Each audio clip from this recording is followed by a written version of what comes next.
ಕೃಷ್ಣವು ಬಲಜ್ಞಾನ ಕಾರ್ಯವು ಕೃಷ್ಣಾರಮಣ ರಾಜ್ಯದವು ಪುಷ್ಣೀತಾಂ ಮಮ ಸದ್ಬುದ್ಧಿಂ ವೃಷ್ಣಿ ವಾಸಿಷ್ಠ ವಂಶಜವು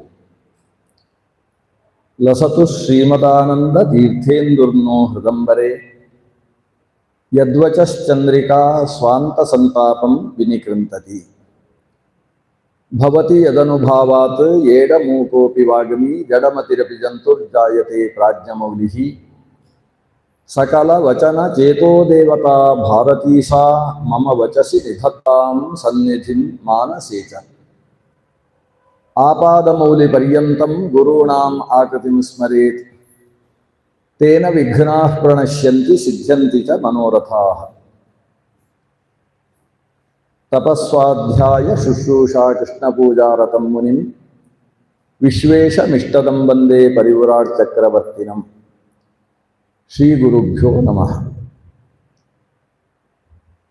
ನಾಡಿ ಮತ್ತು ಚಕ್ರಗಳ ಬಗ್ಗೆ ಚಿಂತನೆ ಅನ್ನುವ ಶೀರ್ಷಿಕೆಯ ಅಡಿಯಲ್ಲಿ 1 ಗಂಟೆ ನೀವು ಹೇಳುವ ಹಾಗಿಲ್ಲ. ಮನುಷ್ಯನ ಶರೀರದ ಶಕ್ತಿ ಅದು ಆತ್ಮನ ಅಸ್ತಿತ್ವದಿಂದ ಬಂದಿರುವಂಥದ್ದು. ಇಷ್ಟು ನಮಗೆ ಸ್ಪಷ್ಟ ಉಂಟು. ಕೇವಲ ಜಡವಾದ ಶರೀರದ ಶಕ್ತಿ ಅಲ್ಲ, ಅಲ್ಲಿ ಆತ್ಮನ ಅಸ್ತಿತ್ವದಿಂದಾಗಿ ಶರೀರಕ್ಕೆ ಶಕ್ತಿ. ಶರೀರ ಇಲ್ಲದ ಆತ್ಮನೂ ಕೂಡ ಶಕ್ತಿ ಪ್ರದರ್ಶನ ಮಾಡುವುದಿಲ್ಲ. ಆತ್ಮ ಇಲ್ಲದ ಶರೀರಕ್ಕೂ ಕೂಡ ಶಕ್ತಿ ಇಲ್ಲ. ಶರೀರವನ್ನು ಶಿವ ಅಂತ ಕರೀತೇವೆ. ಸತ್ಯಂ ಶಿವಂ ಸುಂದರಂ ಅಂತ ಶರೀರವನ್ನೇ ಕರೆಯುವುದು. ಅದರಲ್ಲಿ ಆತ್ಮ ಹೊರಗೆ ಹೋದ ಕೂಡಲೇ ಶಿವ ಅನ್ನುವಲ್ಲಿ ಈಕಾರ ಹೋಗಿ ಆಕಾರ ಬಂದು ಕೂತುಕೊಳ್ತದೆ. ಆ ಶಬ್ದ ಕೇಳಲಿಕ್ಕೆ ಅಷ್ಟು ಇಷ್ಟ ಆಗೋದಿಲ್ಲ. ಹಾಗಾದರೆ ಆತ್ಮ ಮತ್ತು ಶರೀರ ಇವೆರಡರ ಸಮ್ಮೇಳನದಿಂದಾಗಿ ಇದರಿಂದ ನಾನಾ ರೀತಿಯ ಕೆಲಸಗಳು, ಊಹಾತೀತವಾದಂತಹ ಕರ್ತವ್ಯಗಳು ನಡೆದು ಹೋಗ್ತವೆ. ಶರೀರದ ಬಲ, ಆತ್ಮದ ಬಲ ಎರಡೂ ಬಹಳ ಮುಖ್ಯವಾಗ್ತದೆ. ಶರೀರದಲ್ಲಿ ಬಲ ಇಲ್ಲದೆ ಆತ್ಮನಿಗೆ ಏನು ಉತ್ಸಾಹ ಇದ್ದರೂ ಕೂಡ ಅದು 99 ವರ್ಷದ ಹಿರಿಯನಿಗೆ ಸಿಕ್ಕಾಬಟ್ಟೆ ಉತ್ಸಾಹ ಇದ್ದರೂ ಮಾಡ್ಲಿಕ್ಕೆ ಆಗೋದಿಲ್ಲ. ಯಾಕಂದರೆ ಶರೀರದಲ್ಲಿ ಬಲ ಇಲ್ಲ ಅನ್ನೋದು ಕಾರಣ ಆಗ್ತದೆ. ಶರೀರದಲ್ಲಿ ಅದೆಷ್ಟು ಬಲ ಇದ್ರೂ ಆತ್ಮಬಲ ಇಲ್ಲದೆ ಹೋದರೆ ಆತ ಇನ್ನೊಬ್ಬರ ಗುಲಾಮನಾಗಿ ಬದುಕ್ತಾನೆ ಹೊರತು ತಾನೇ ಸ್ವತಃ ದೊಡ್ಡ ಸಾಧನೆಯನ್ನು ಮಾಡುವುದಕ್ಕೆ ಸಾಧ್ಯವಾಗುವುದಿಲ್ಲ. ನಾಯಮಾತ್ಮ ಬಲಹೀನೇನ ಲಭ್ಯ ಅಂತ ಉಪನಿಷತ್ತು ಹೇಳ್ತದೆ. ಶರೀರ ಬಲ ಮತ್ತು ಆತ್ಮ ಬಲ ಎರಡು ಬಹಳ ಮುಖ್ಯವಾಗಿದೆ. ಈ ಶರೀರ ಬಲ ಶರೀರದಲ್ಲಿರತಕ್ಕಂತಹ ಸಪ್ತಧಾತುಗಳಿಗೆ ಸಂಬಂಧಪಟ್ಟದ್ದು. ಸಪ್ತಧಾತು ಈ ಮೇಲೆ ಇರುವ ರೋಮದಿಂದ ಪ್ರಾರಂಭ ಆಗ್ತದೆ. ರೋಮದ ಒಳಗೆ ಚರ್ಮ ಉಂಟು, ಚರ್ಮದ ಒಳಗೆ ಮಾಂಸ ಇದೆ, ಮಾಂಸದ ಜೊತೆಗೆ ರಕ್ತ ಇದೆ, ರಕ್ತದ ಒಳಗೆ ಎಲುಬು ಇದೆ, ಅಸ್ಥಿ ಅಂತ ಕರೀತೇವೆ. ಅಸ್ಥಿಯ ಒಳಗೆ ಮಜ್ಜೆ ಅಂತ ಇದೆ. ಇವುಗಳನ್ನೇ ಧಾತುಗಳು ಅಂತ ಕರೆಯುವುದು. ಚರ್ಮ, ಮಾಂಸ, ರುಧಿರ, ಮಜ್ಜಾ, ಸ್ನಾಯು, ಅಸ್ಥಿ ಅಂತ. ಸ್ನಾಯು ಅಂತ ಮಧ್ಯದಲ್ಲಿ ಒಂದು ಬರ್ತದೆ. ಸ್ನಾಯು ಅಂತ ಹೇಳಿದರೆ ನರಗಳು ಅಂತ ನಾವು ಕರಿತೇವೆ, ಶರೀರದಲ್ಲಿರುವ ನರಗಳು. ಈ ನರ ಮತ್ತು ನಾಡಿ ಇದನ್ನು ಸಮಾನಾರ್ಥದಲ್ಲಿ ನಾವು ಬಳಕೆ ಮಾಡ್ತೇವೆ. ವಸ್ತುತಃ ಸ್ವಲ್ಪ ವ್ಯತ್ಯಾಸ ಇದೆ, ಆದರೂ ನಮ್ಮ ಬಳಕೆಯಲ್ಲಿ ನಾಡಿ ಮತ್ತು ನರ ಅನ್ನೋದು ಸಮಾನಾರ್ಥಕವಾಗಿ ಬಳಸಲ್ಪಡ್ತದೆ. ಅಂದರೆ ಶರೀರದಲ್ಲಿರುವ ಒಂದು ಅವಯವ ವಿಶೇಷ, ಅದು ನಾಡಿ. ಈ ನಾಡಿ ಅನ್ನೋ ವಿಷಯಕ್ಕೆ ಇಲ್ಲಿ ತನಕ ಬರಬೇಕು ನಾವು. ಅದು ಎಲ್ಲೆಲ್ಲೋ ಇರುವ ನಾಡಿ ಅಲ್ಲ, ಶರೀರದಲ್ಲಿರುವ ನಾಡಿ. ಇಂಗ್ಲಿಷ್ನಲ್ಲಿ ನಾಡಿ ಅಂದರೆ NADI ಅಂತ ಬರೀತಾರಲ್ವ, ಅದನ್ನು ನದಿ ಅಂತಲೂ ಓದ್ಬೋದು. ಈ ನಾಡಿ ಮತ್ತು ನದಿ ಇವೆರಡಕ್ಕೂ ಒಂದು ನಿಕಟವಾದ ಸಾಮ್ಯ ಇದೆ. ಅದರಿಂದಲೇ ಹುಟ್ಟಿದ್ದು ಮತ್ತೊಂದು ನಳ್ಳಿ ಅಂತ. ನಮ್ಮಲ್ಲ ನಳ್ಳಿ ಉಂಟಲ್ಲ, ಅದು ಕೂಡ ನಾಡಿ, ನದಿ, ನಳ್ಳಿ ಇದೆಲ್ಲ ತುಂಬ ಹತ್ತಿರದ ಒಂದೇ ರೀತಿಯ ಶಬ್ದದಿಂದ ವ್ಯುತ್ಪನ್ನವಾದ ಶಬ್ದಗಳು. ಸಂಸ್ಕೃತದ್ದೇ ಶಬ್ದಗಳು. ನಳ ಅಂತ ಹೇಳುವುದು ಸಂಸ್ಕೃತದ್ದೇ ಶಬ್ದ. ಯಾಕಂದರೆ ನದಿ, ನಾಡಿ ಇತ್ಯಾದಿಗಳೆಲ್ಲ ಏನು ಹೇಳ್ತವೆ ಅಂದರೆ ಅದು ಹೊರಗಿನಿಂದ ಒಂದು ಆಚ್ಛಾದನೆ ಇದ್ದು ಒಳಗಿನಿಂದ ಯಾವುದೋ ಹರಿತಾ ಇರುತ್ತದೆ, ಒಳಗಿನಿಂದ ಹರಿಸುವಂಥದ್ದು. ನದಿಯೂ ಕೂಡ ಹಾಗೆ ಹರಿತಾ ಇದ್ರೆ ನದಿ. ನಾಡಿಯು ಕೂಡ ಹಾಗೆ, ಒಳಗಿನಿಂದ ರಕ್ತವೋ ಮತ್ತೊಂದು ಅದರಲ್ಲಿ ಪ್ರವಾಹ ಆಗ್ತಾ ಇದ್ರೆ ಅದು ನಾಡಿ. ನಳ್ಳಿ ಅಂತ, ನಳ ಅಂತ ಕರಿಬೇಕಾದ್ರೂ ಅದರಲ್ಲಿ ನೀರು ಸ್ರವಿಸ್ತಾ ಇದ್ರೆ ಅದು ನಳ್ಳಿ, ನಳ ಆಗುತ್ತೆ. ಬ್ರಹ್ಮಾಂಡದಲ್ಲಿ ಎಷ್ಟು ನದಿಗಳಿದ್ದಾವೋ ಶರೀರದಲ್ಲೂ ಅಷ್ಟೇ ನಾಡಿಗಳಿದ್ದಾವೆ. ಇದು ಪುರಾಣ ಹೇಳೋದು. ಚರಕನ ಹತ್ರ ಕೇಳಬೇಕು. ಚರಕ ಆಯುರ್ವೇದದಲ್ಲಿ ಶರೀರದ ಬಗ್ಗೆ ತುಂಬಾ ವಿಮರ್ಶೆಯನ್ನು ನಡೆಸಿದಂತಹ ಒಬ್ಬ ಆಯುರ್ವೇದ ಪಂಡಿತ. ಚರಕ ಸಂಹಿತಾ ಅನ್ನೋದು ಇವತ್ತು ಆಯುರ್ವೇದ ಕಾಲೇಜುಗಳಲ್ಲಿ ಪಠ್ಯಪುಸ್ತಕ. ಚರಕ ಹೇಳ್ತಾನೆ, ಸಾರ್ಧ ತ್ರಿಕೋಟ್ಯಸ್ತು ನಾಡ್ಯ, ಮನುಷ್ಯನ ಶರೀರದಲ್ಲಿ 3.5 ಕೋಟಿ ನಾಡಿಗಳು ಇದ್ದಾವೆ. ನಮ್ಗೆ ನಾಡಿಗಳು ಅಲ್ಲಿ ಇಲ್ಲಿ ಒಂದೆರಡು ಕಾಣಿಸ್ತಾವಲ್ವ, ಇಲ್ಲಿ ನಂಗಂತೂ ಕಾಣಿಸುತ್ತೆ, ಕೆಲವರಿಗೆ ತುಂಬಿಕೊಂಡಿದ್ರೆ ಕಾಣಿಸ್ಲಿಕ್ಕಿಲ್ಲ. ಅಂತೂ ಶರೀರದಲ್ಲಿ ನಾಡಿಗಳು ಅಲ್ಲಲ್ಲಿ ಕೆಲವು ಎದ್ದು ಕಾಣಿಸ್ತವೆ. ನಮಗೆ ಲೆಕ್ಕಾಚಾರ ಮಾಡಿ ಕೆಲವು ನಾಡಿಗಳು ಕಾಣಿಸುದು, ಕೆಲವರಿಗೆ ಇಲ್ಲಿ ಕಾಣಿಸುತ್ತೆ, ಕೆಲವರಿಗೆ ಇಲ್ಲೂ ಕೂಡ ಕಾಣಿಸುತ್ತೆ, ನಾಡಿಗಳು ಕಾಣಿಸ್ತವೆ. ಆದರೆ ನಾಡಿ ಲೆಕ್ಕ ಮಾಡಿ ನೋಡಿದ್ರೆ 3.5 ಕೋಟಿ ನಾಡಿ ನಮ್ಮ ಶರೀರದಲ್ಲಿ ಉಂಟು. ಇನ್ನು ಪುರಾಣಕ್ಕೆ ಹೋಗೋಣ. ಪುರಾಣ ಹೇಳ್ತದೆ, ಬ್ರಹ್ಮಾಂಡದ ವರ್ಣನೆ ಮಾಡಿಕೊಂಡು. ಬ್ರಹ್ಮಾಂಡ ಅಂತ ಹೇಳಿದ್ರೆ ಬರೀ ಭಾರತ ದೇಶ ಅಥವಾ ಇವತ್ತು ಕಾಣ್ತಕ್ಕಂತಹ ಭೂಪ್ರದೇಶ ಮಾತ್ರ ಅಲ್ಲ. ಈ ಭೂಪ್ರದೇಶವನ್ನು ಹೊರತುಪಡಿಸಿ ಭುವರ್ಲೋಕ ಸ್ವರ್ಲೋಕಾದಿಗಳೆಲ್ಲ ಸೇರಿ ಚತುರ್ದಶ ಭುವನಾತ್ಮಕವಾದದ್ದು ಬ್ರಹ್ಮಾಂಡ. ಈ ಬ್ರಹ್ಮಾಂಡದಲ್ಲಿ ಎಷ್ಟು ನದಿಗಳು ಅಂತ ಕೇಳಿದ್ರೆ ಭಾಗೀರಥ್ಯಾದಿ ಸಾರ್ಧ ತ್ರಿಕೋಟಿ ತೀರ್ಥ. ನಾವು ಸ್ನಾನ ಮಾಡುವಾಗ ಸಂಕಲ್ಪ ಹಾಗೆ ಮಾಡ್ತೇವೆ, ಭಾಗೀರಥ್ಯಾದಿ ಸಾರ್ಧ ತ್ರಿಕೋಟಿ ತೀರ್ಥಾಭಿಮಾನಿ ದೇವತಾ ಸನ್ನಿಹಿತೆ ಅಸ್ಮಿನ್ ಜಲಾಶಯೇ ಸ್ನಾನಂ ಕರಿಷ್ಯೆ ಅಂತ ಸಂಕಲ್ಪ ಉಂಟು. ಅಂದ್ರೆ ಭಾಗೀರಥಿ ಗಂಗೆ, ಗಂಗೆಯೇ ಮೊದಲಾದ 3.5 ಕೋಟಿ ತೀರ್ಥಾಭಿಮಾನಿ ದೇವತೆಗಳು, ಅಂದ್ರೆ ನದಿಗಳು ಒಟ್ಟು 3.5 ಕೋಟಿ. ಬ್ರಹ್ಮಾಂಡದ ನದಿಗೂ ನಮ್ಮ ಶರೀರದಲ್ಲಿರುವ ನಾಡಿಗಳಿಗೂ ಸಂಖ್ಯೆ ಒಂದೇ ಇದೆ ಅಂತ ಹೇಳಿದ್ರೆ ಅದಕ್ಕೂ ಇದಕ್ಕೂ ಒಂದು ಸಂಬಂಧ ಇದೆ ಅಂತ ಊಹಿಸುವುದಕ್ಕೆ ಇಷ್ಟು ಸಾಕಾಗ್ತದೆ. ಅಲ್ಲಿ ನದಿಗಳ ಅಭಿಮಾನಿ ದೇವತೆಗಳು ಹೇಗೆ ಗಂಗಾದಿಗಳು, ಹಾಗೆಯೇ ಇಲ್ಲಿಯೂ ಕೂಡ ನಾಡಿಗಳಿಗೆ ಅಭಿಮಾನಿ ದೇವತೆಗಳು ಭಾಗೀರಥ್ಯಾದಿಗಳೇ. ನಾಡಿಗಳಿಗೆ ಹೆಸರು ಹೇಳಿದಾಗ ಅದು ಅರ್ಥ ಆಗ್ತದೆ. ಹಾಗಾದ್ರೆ ಒಟ್ಟು ಇಷ್ಟು ಈಗ ಸದ್ಯಕ್ಕೆ ತಿಳ್ಕೊಳ್ಳುವ, ತುಂಬಾ ವಿಚಾರ ಇದೆ ಇದರಲ್ಲಿ, ಇಷ್ಟು ತಿಳ್ಕೊಳ್ಳುವ, ಬ್ರಹ್ಮಾಂಡದ ನದಿಗಳಿಗೂ ನಮ್ಮ ಶರೀರದ ನಾಡಿಗಳಿಗೂ ಒಂದು ಸಂಬಂಧ ಇದೆ. ಅದು ಹೇಗೆ ತೀರ್ಥವೋ ಈ ನಾಡಿಯೂ ಕೂಡ ತೀರ್ಥ ಅನ್ನುವ ರೂಪದಲ್ಲಿ ಚಿಂತನೆಗೆ ವಿಷಯವಾಗ್ತದೆ. ತೀರ್ಥ ಅಂದ್ರೆ ಪವಿತ್ರೀಕರಿಸುವಂತಹದ್ದು ಅಂತ ಅರ್ಥ. ನಮ್ಮನ್ನು ಪಾವನಗೊಳಿಸತಕ್ಕಂಥದ್ದು ನಮ್ಮ ನಾಡಿಯಾಗಿರ್ತದೆ. ನಾಡಿ 2 ಥರ. ಒಂದು ಶರೀರದಲ್ಲಿ ಕೆಲಸ ಮಾಡುವುದಕ್ಕೋಸ್ಕರ ಇರುವ ನಾಡಿ. ಕೆಲವು ಸೋಮಾರಿ ನಾಡಿಗಳು, ಅವುಗಳು ಕೆಲಸ ಮಾಡುವುದಿಲ್ಲ. ಊಟಕ್ಕಾಗುವಾಗ ದೊಡ್ಡ ಬಟ್ಟಲು ಅಂತ ಹಿಡ್ಕೊಂಡು ಬರುವಂಥವು. ಕೆಲಸ ಮಾಡುವ ನಾಡಿಗಳು, ಚಿಂತನೆಗೆ ವಿಷಯವಾಗುವ ನಾಡಿಗಳು ಅಂತ 2 ರೀತಿಯ ನಾಡಿಗಳು. ಕೆಲಸ ಮಾಡುವ ನಾಡಿ ಅಂದ್ರೆ ಅದರಲ್ಲಿ ರಕ್ತ ಸಂಚಾರ ಆಗ್ತದೆ, ಅಥವಾ ಕೆಟ್ಟ ರಕ್ತ ಮತ್ತೆ ಹೃದಯಕ್ಕೆ ಬರುವುದಕ್ಕೋಸ್ಕರ ಆ ನಾಡಿಯ ಉಪಯೋಗ ಆಗ್ತದೆ. ಅಥವಾ ಆ ನಾಡಿಯ ಮೂಲಕ ಪ್ರಜ್ಞಾತಂತು, ನಮಗೆ ಕಾಲಿನಲ್ಲಿ ಒಂದು ಮುಳ್ಳು ಚುಚ್ಚಿದ್ರೆ ಅದು ಇದ್ದಕ್ಕಿದ್ದಾಗೆ ತಿಳಿಬೇಕಾದ್ರೆ ಅದು ಕೂಡ ನರದ ಮೂಲಕವೇ ಬರಬೇಕು, ನಾಡಿಯ ಮೂಲಕ. ಅದು ಜ್ಞಾನ ಸಂವಹನಕ್ಕೋಸ್ಕರ ನಾಡಿಗಳ ಉಪಯೋಗ ಆಗ್ತದೆ. ಅಥವಾ ಕಫವಾತ ಪಿತ್ತಗಳ ಪ್ರವೇಶ, ಕಫವಾತ ಪಿತ್ತಗಳು ಶರೀರದಲ್ಲಿ ಎಲ್ಲೆಲ್ಲಿ ಎಷ್ಟೆಷ್ಟು ಹೋಗಬೇಕು ಅಷ್ಟಷ್ಟು ಹೋಗುವುದಕ್ಕೋಸ್ಕರ ನಾಡಿಗಳು ಉಪಯುಕ್ತವಾಗ್ತವೆ. ಒಟ್ಟಂದದಲ್ಲಿ ಶರೀರದ ಧಾತುಗಳ ಪ್ರವಾಹಕ್ಕೆ ಮತ್ತು ಪ್ರಜ್ಞಾ ಅಂದ್ರೆ ಜ್ಞಾನ ಉಂಟಾಗುವುದಕ್ಕೆ ನಾಡಿಗಳ ಉಪಯೋಗ ಶರೀರದಲ್ಲಿದೆ. ಆದರೆ ಕೆಲವು ನಾಡಿಗಳು ಅದು ಭೌತಿಕವಾದದ್ದಲ್ಲ, ತೇಜಸವಾದ ನಾಡಿ.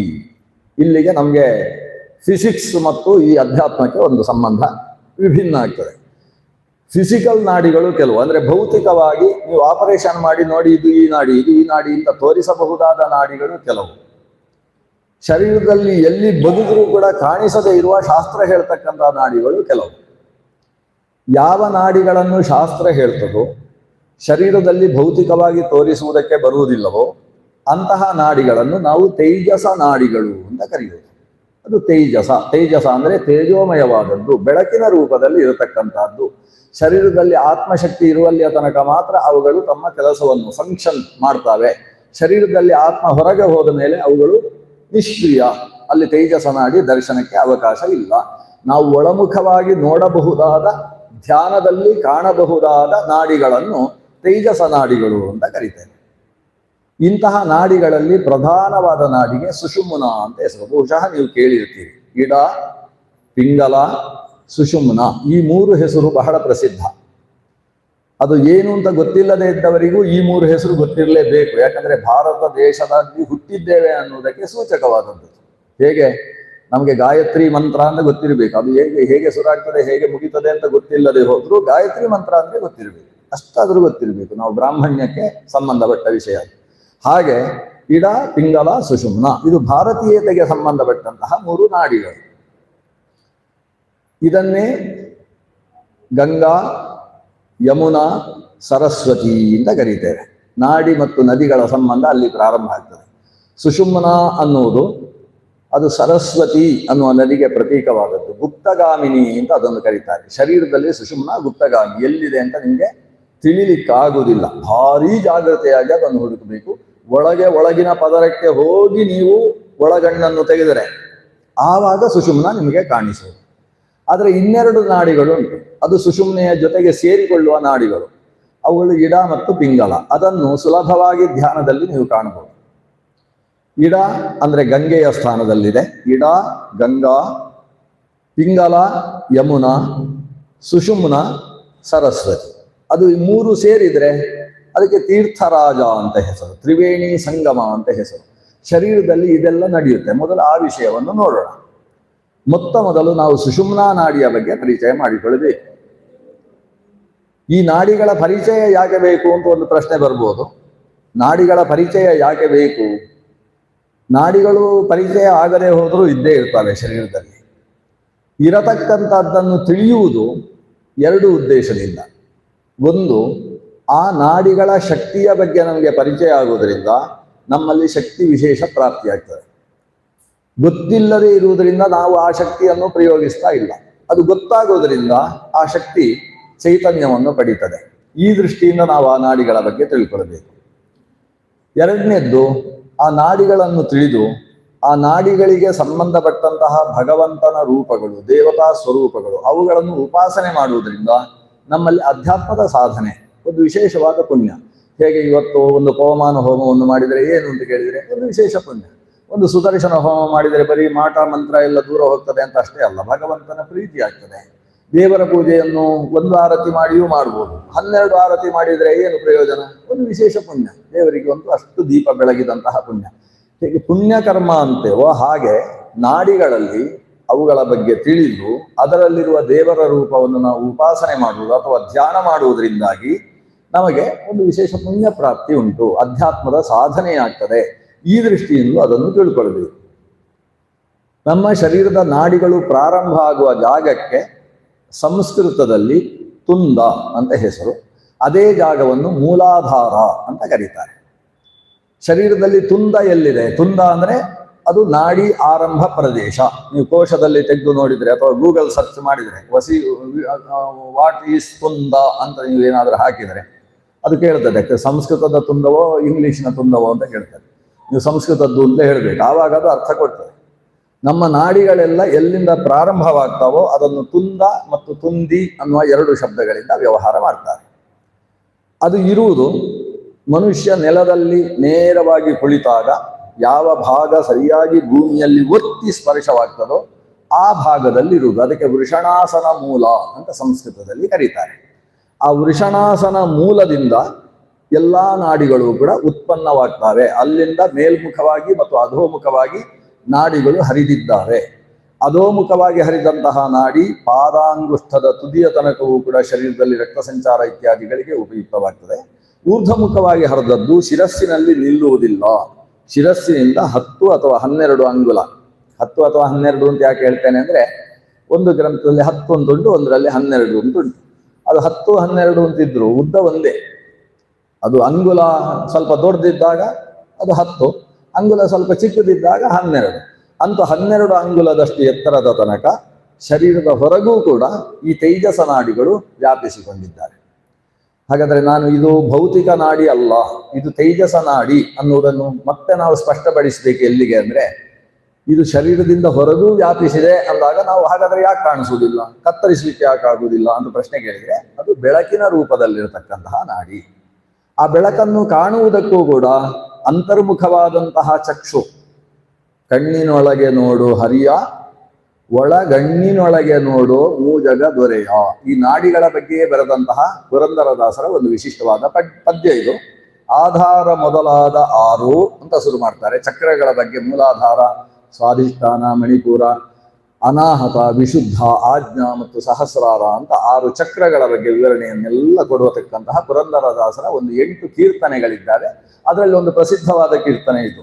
ಕಣ್ಣಿನೊಳಗೆ ನೋಡು ಹರಿಯ ಮೂಜಗ ದೊರೆಯ. ಅಂದ್ರೆ ಒಳಗಣ್ಣಿನೊಳಗೆ ನೋಡು ಹರಿಯ ಮೂಜಗ ದೊರೆಯ. 3 ಜಗತ್ತಿನ ದೊರೆಯಾದಂತಹ ಶ್ರೀಹರಿಯನ್ನು ನೀನು ಈ ಹೊರಗಣ್ಣಿನಿಂದ ನೋಡ್ಲಿಕ್ಕೆ ಆಗುದಿಲ್ಲ, ಒಳಗಣ್ಣಿನಿಂದ ನೋಡು ಅಂತ. ಅಂತಶ್ಚಕ್ಷುಸ್ಸಿಗೆ ವೇದ್ಯವಾಗಿರ್ತಕ್ಕಂತಹ ನಾಡೀಸ್ಥ ದೇವ ಸ್ವರೂಪವನ್ನು ಚಿಂತಿಸು ಅಂತ ಹೇಳುವ ಪದ್ಯ ಅದು. ಒಳಗಿರುವ ನಾಡಿ ಹೊರಗೆ 10 ಅಂಗುಲ 12 ಅಂಗುಲ ಮೇಲೆ ಸಾಗಿದೆ ಅಂದ್ರೆ ನಮ್ಗೆ ಕಾಣಿಸುವುದಿಲ್ಲ. ಆದ್ರೆ ಇವತ್ತು ವಿಜ್ಞಾನವೂ ಕೂಡ ಒಪ್ಪಿದೆ. ಆಗ ನಮ್ಗೆ ಖುಷಿ ಆಗ್ತದೆ. ಓ, ನಮ್ಮ ಶಾಸ್ತ್ರ ಹೇಳಿದ್ದು ವಿಜ್ಞಾನ ಒಪ್ಪಿದೆ, ಹಾಗಾದ್ರೆ ನಾವು ಒಪ್ತೇವೆ ಅಂತ ಹೇಳ್ತೇವೆ. ವಿಜ್ಞಾನವೂ ಕೂಡ ಶರೀರದಲ್ಲಿ ಏನು ಈ ನಾಡಿ ಶಾಸ್ತ್ರ ಹೇಳುತ್ತದೆ, ಶರೀರದಲ್ಲಿ ಪ್ರಭಾವಲಯ ಅಂತ ಹೇಳ್ತೇವೆ, ಇವತ್ತು ಆರ ಅಂತ ಕರೀತಾರೆ. ಶರೀರದ ಪ್ರಭಾವಲಯವನ್ನು ಈ ಶರೀರದಿಂದ 12 ಅಂಗುಲದ ತನಕ ನಮ್ಮ ಶರೀರ ಇದೆ. ಆ 12 ಅಂಗುಲದಲ್ಲೂ ನಮ್ಮ ನಾಡಿಗಳು, ಒಳಗಿನ ನಾಡಿಯ ಬೆಳಕುಗಳು ವ್ಯಾಪಿಸಿದ್ದಾವೆ. ಆ ಬೆಳಕನ್ನು ಕಾಣಬಹುದು. ಅವನಿಗೆ ಕೋಪ ಬಂದಾಗ ಆ ಶರೀರದ ಹೊರಗಿನ ತೇಜಸ್ಸು ಅದು ಕೆಂಪಾಗಿರ್ತದೆ. ಅವನಿಗೆ ಕಾಮ ಜಾಸ್ತಿ ಆದಾಗ ಅದು ಆತನಲ್ಲಿ ಕಪ್ಪಾಗಿರ್ತದೆ. ಆತನಲ್ಲಿ ಸಾತ್ವಿಕವಾದಂತಹ ಭಾವನೆಗಳು ಮೂಡಿದಾಗ ಆತನ ಶರೀರದ ಹೊರಗಿನ ಬೆಳಕು ಪ್ರಭಾವಲಯ ಅದು ಬೆಳ್ಳಗಿರ್ತದೆ. ಹೀಗೆ ಸತ್ವ, ರಜಸ್ಸು, ತಮಸ್ಸುಗಳು ಆತನಿಗಿರ್ತಕ್ಕಂಥ ಬಣ್ಣ. ಒಬ್ಬ ವ್ಯಕ್ತಿಯ ಬಣ್ಣ ಅಂತ ಹೇಳಿದ್ರೆ ಲೋಹಿತ, ಶುಕ್ಲ, ಕೃಷ್ಣ ಅಂತ ಹೇಳುವ ಬಣ್ಣ. ಅದನ್ನು ಕಾಣಬಹುದು.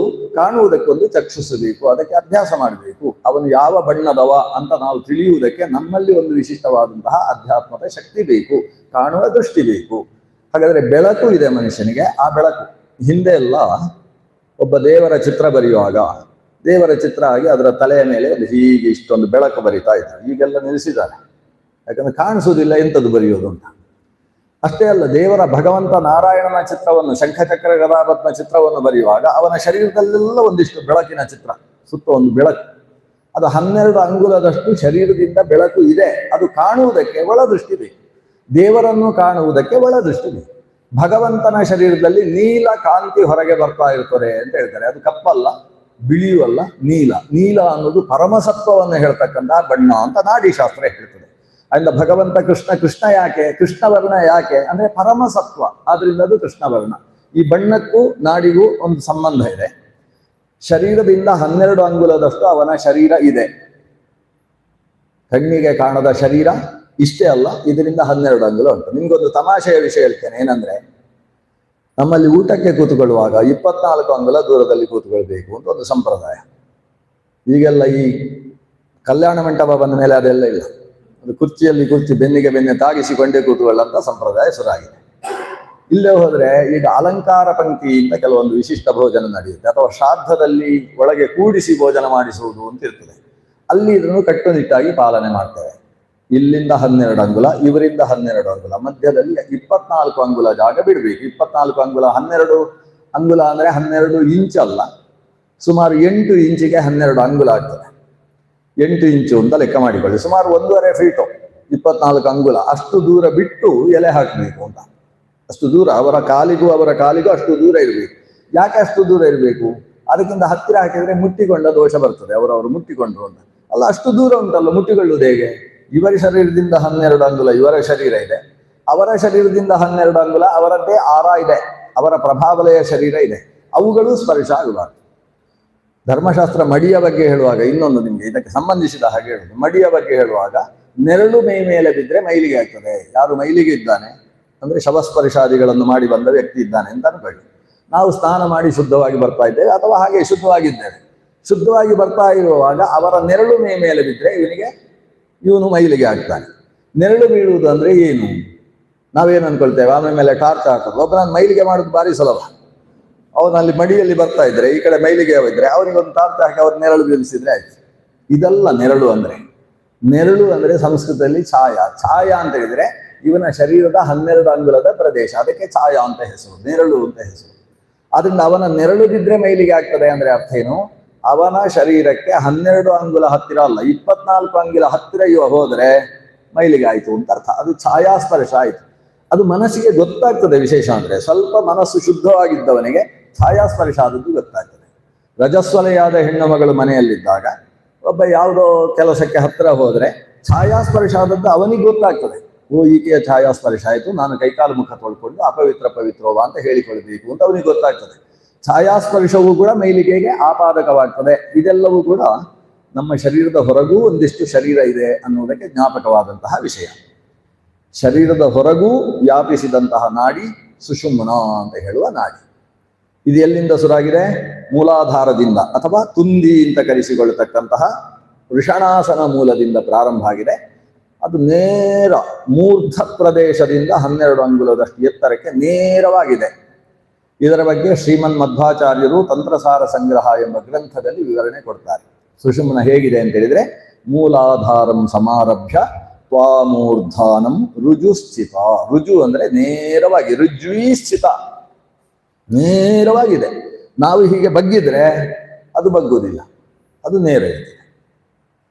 ನಾವು ಆನೆ ಹಾಕ್ತಾ ಇದ್ರೆ, ಕೆಲವರು ಕೂತು ಪ್ರವಚನ ಕೇಳುವಾಗಲೂ ಕೂಡ ಕುರ್ಚಿ ಅಲುಗಾಡುವುದಲ್ಲ, ನೆಲವು ಕೆಲವು ಸಲ ಅಲುಗಾಡ್ತಾ ಇರ್ತದೆ. ಹೀಗೆ ತಾನು ಅಲುಗಾಡ್ತಾ ಇದ್ರು ಆ ನಾಡಿ ಅಲುಗುವುದಿಲ್ಲ, ನಾಡಿ ನೇರವಾಗಿಯೇ ಇರ್ತದೆ. ಅಂದ್ರೆ ನಾವು ಹೀಗೆ ಬಗ್ಗಿದ್ರೆ ನಾಡಿ ಎಲ್ಲಿ ಉಂಟು ಅಂದ್ರೆ ಇಲ್ಲಿರ್ತದೆ, ಹೀಗಿರ್ತದೆ. ನಮ್ಮ ಶರೀರದ ಹೊರಗೆ ನಾಡಿ ಇರ್ತದೆ. ಧ್ಯಾನ ಮಾಡುವಾಗ ಹೇಗಿರಬೇಕು ಅಂತ ವಿಷ್ಣು ತೀರ್ಥರ ಹತ್ರ ಕೇಳಬೇಕು. ವಿಷ್ಣು ತೀರ್ಥರು ಅಂತ ಹೇಳಿದ್ರೆ ಶ್ರೀಮನ್ ಮಧ್ವಾಚಾರ್ಯರ ತಮ್ಮಂದಿರು, ಸೋದೆ ಮಠದ ಮತ್ತು ಸುಬ್ರಹ್ಮಣ್ಯ ಮಠದ ಮೂಲ ಪುರುಷರು. ಅವರು ವಿಷ್ಣು ತೀರ್ಥರು ಹೇಳ್ತಾರೆ ಸನ್ಯಾಸ ಪದ್ಧತಿ ಅಂತ ಒಂದು ಗ್ರಂಥ ಬರೀತಾರೆ. ಆ ಸನ್ಯಾಸ ಪದ್ಧತಿ ಅನ್ನುವ ಗ್ರಂಥದಲ್ಲಿ ಧ್ಯಾನದ ಪ್ರಕ್ರಿಯೆಯ ಬಗ್ಗೆ ನಿರೂಪಣೆ ಮಾಡ್ತಾ, ನಿಮ್ಮ ನಾಡಿ ಹೇಗಿದೆ, ಬ್ರಹ್ಮನಾಡಿ ಕ್ರಮೇಣತು, ಸುಷುಮ್ನಾ ನಾಡಿಗೆ ಮತ್ತೊಂದು ಹೆಸರು ಬ್ರಹ್ಮನಾಡಿ ಅಂತ. ಆ ಬ್ರಹ್ಮನಾಡಿ ಹೇಗುಂಟ ಹಾಗೆ ಕೂತುಕೊಳ್ಬೇಕು. ಅಂದ್ರೆ ಆ ಬ್ರಹ್ಮನಾಡಿ ನಿಮ್ಮ ಶರೀರದ ಒಳಗೆ ಇರುವ ಹಾಗೆ ಕೂತುಕೊಳ್ಬೇಕು. ಅಂದ್ರೆ ಅರ್ಥ ಏನು? ನಿಮ್ಮ ಬೆನ್ನಿನಿಂದ ಏನಾದರೂ ಮೀಟರ್ ಇಟ್ಟು ಲೆಕ್ಕ ಮಾಡಿದರೆ 90 ಡಿಗ್ರಿಗೆ ಕಾಣಿಸ್ಬೇಕು, ನೇರ ಕೂತುಕೊಳ್ಬೇಕು. ಗೋಡೆಗೆ ಹೊರಗೆ ನೇರ ಗೋಡೆಗೆ ಹೊರಗೆ ಕೂತ್ರೆ ಹೇಗೋ ಹಾಗೆ ನೆಲದಲ್ಲಿ ನೇರ ಕೂತ್ರೆ ಆವಾಗ ಮೂಲಾಧಾರದಿಂದ ಬ್ರಹ್ಮನಾಡಿ ಏನು ಹೊರಟಿದೆ ಶಿರಸ್ಸಿನಿಂದ ಮೇಲೆ, ಅಷ್ಟು ನೇರ ಕೂತ್ರೆ ನಾಡಿಗೆ ಅನುಗುಣವಾಗಿ ನಮ್ಮ ಉಪವೇಶ ಇದೆ ಅಂತ ಅರ್ಥ. ಅದು ನಾಡಿ ಒಳಗಿರುವ ಹಾಗೆ ನೇರ ಕೂತುಕೊಳ್ಬೇಕು.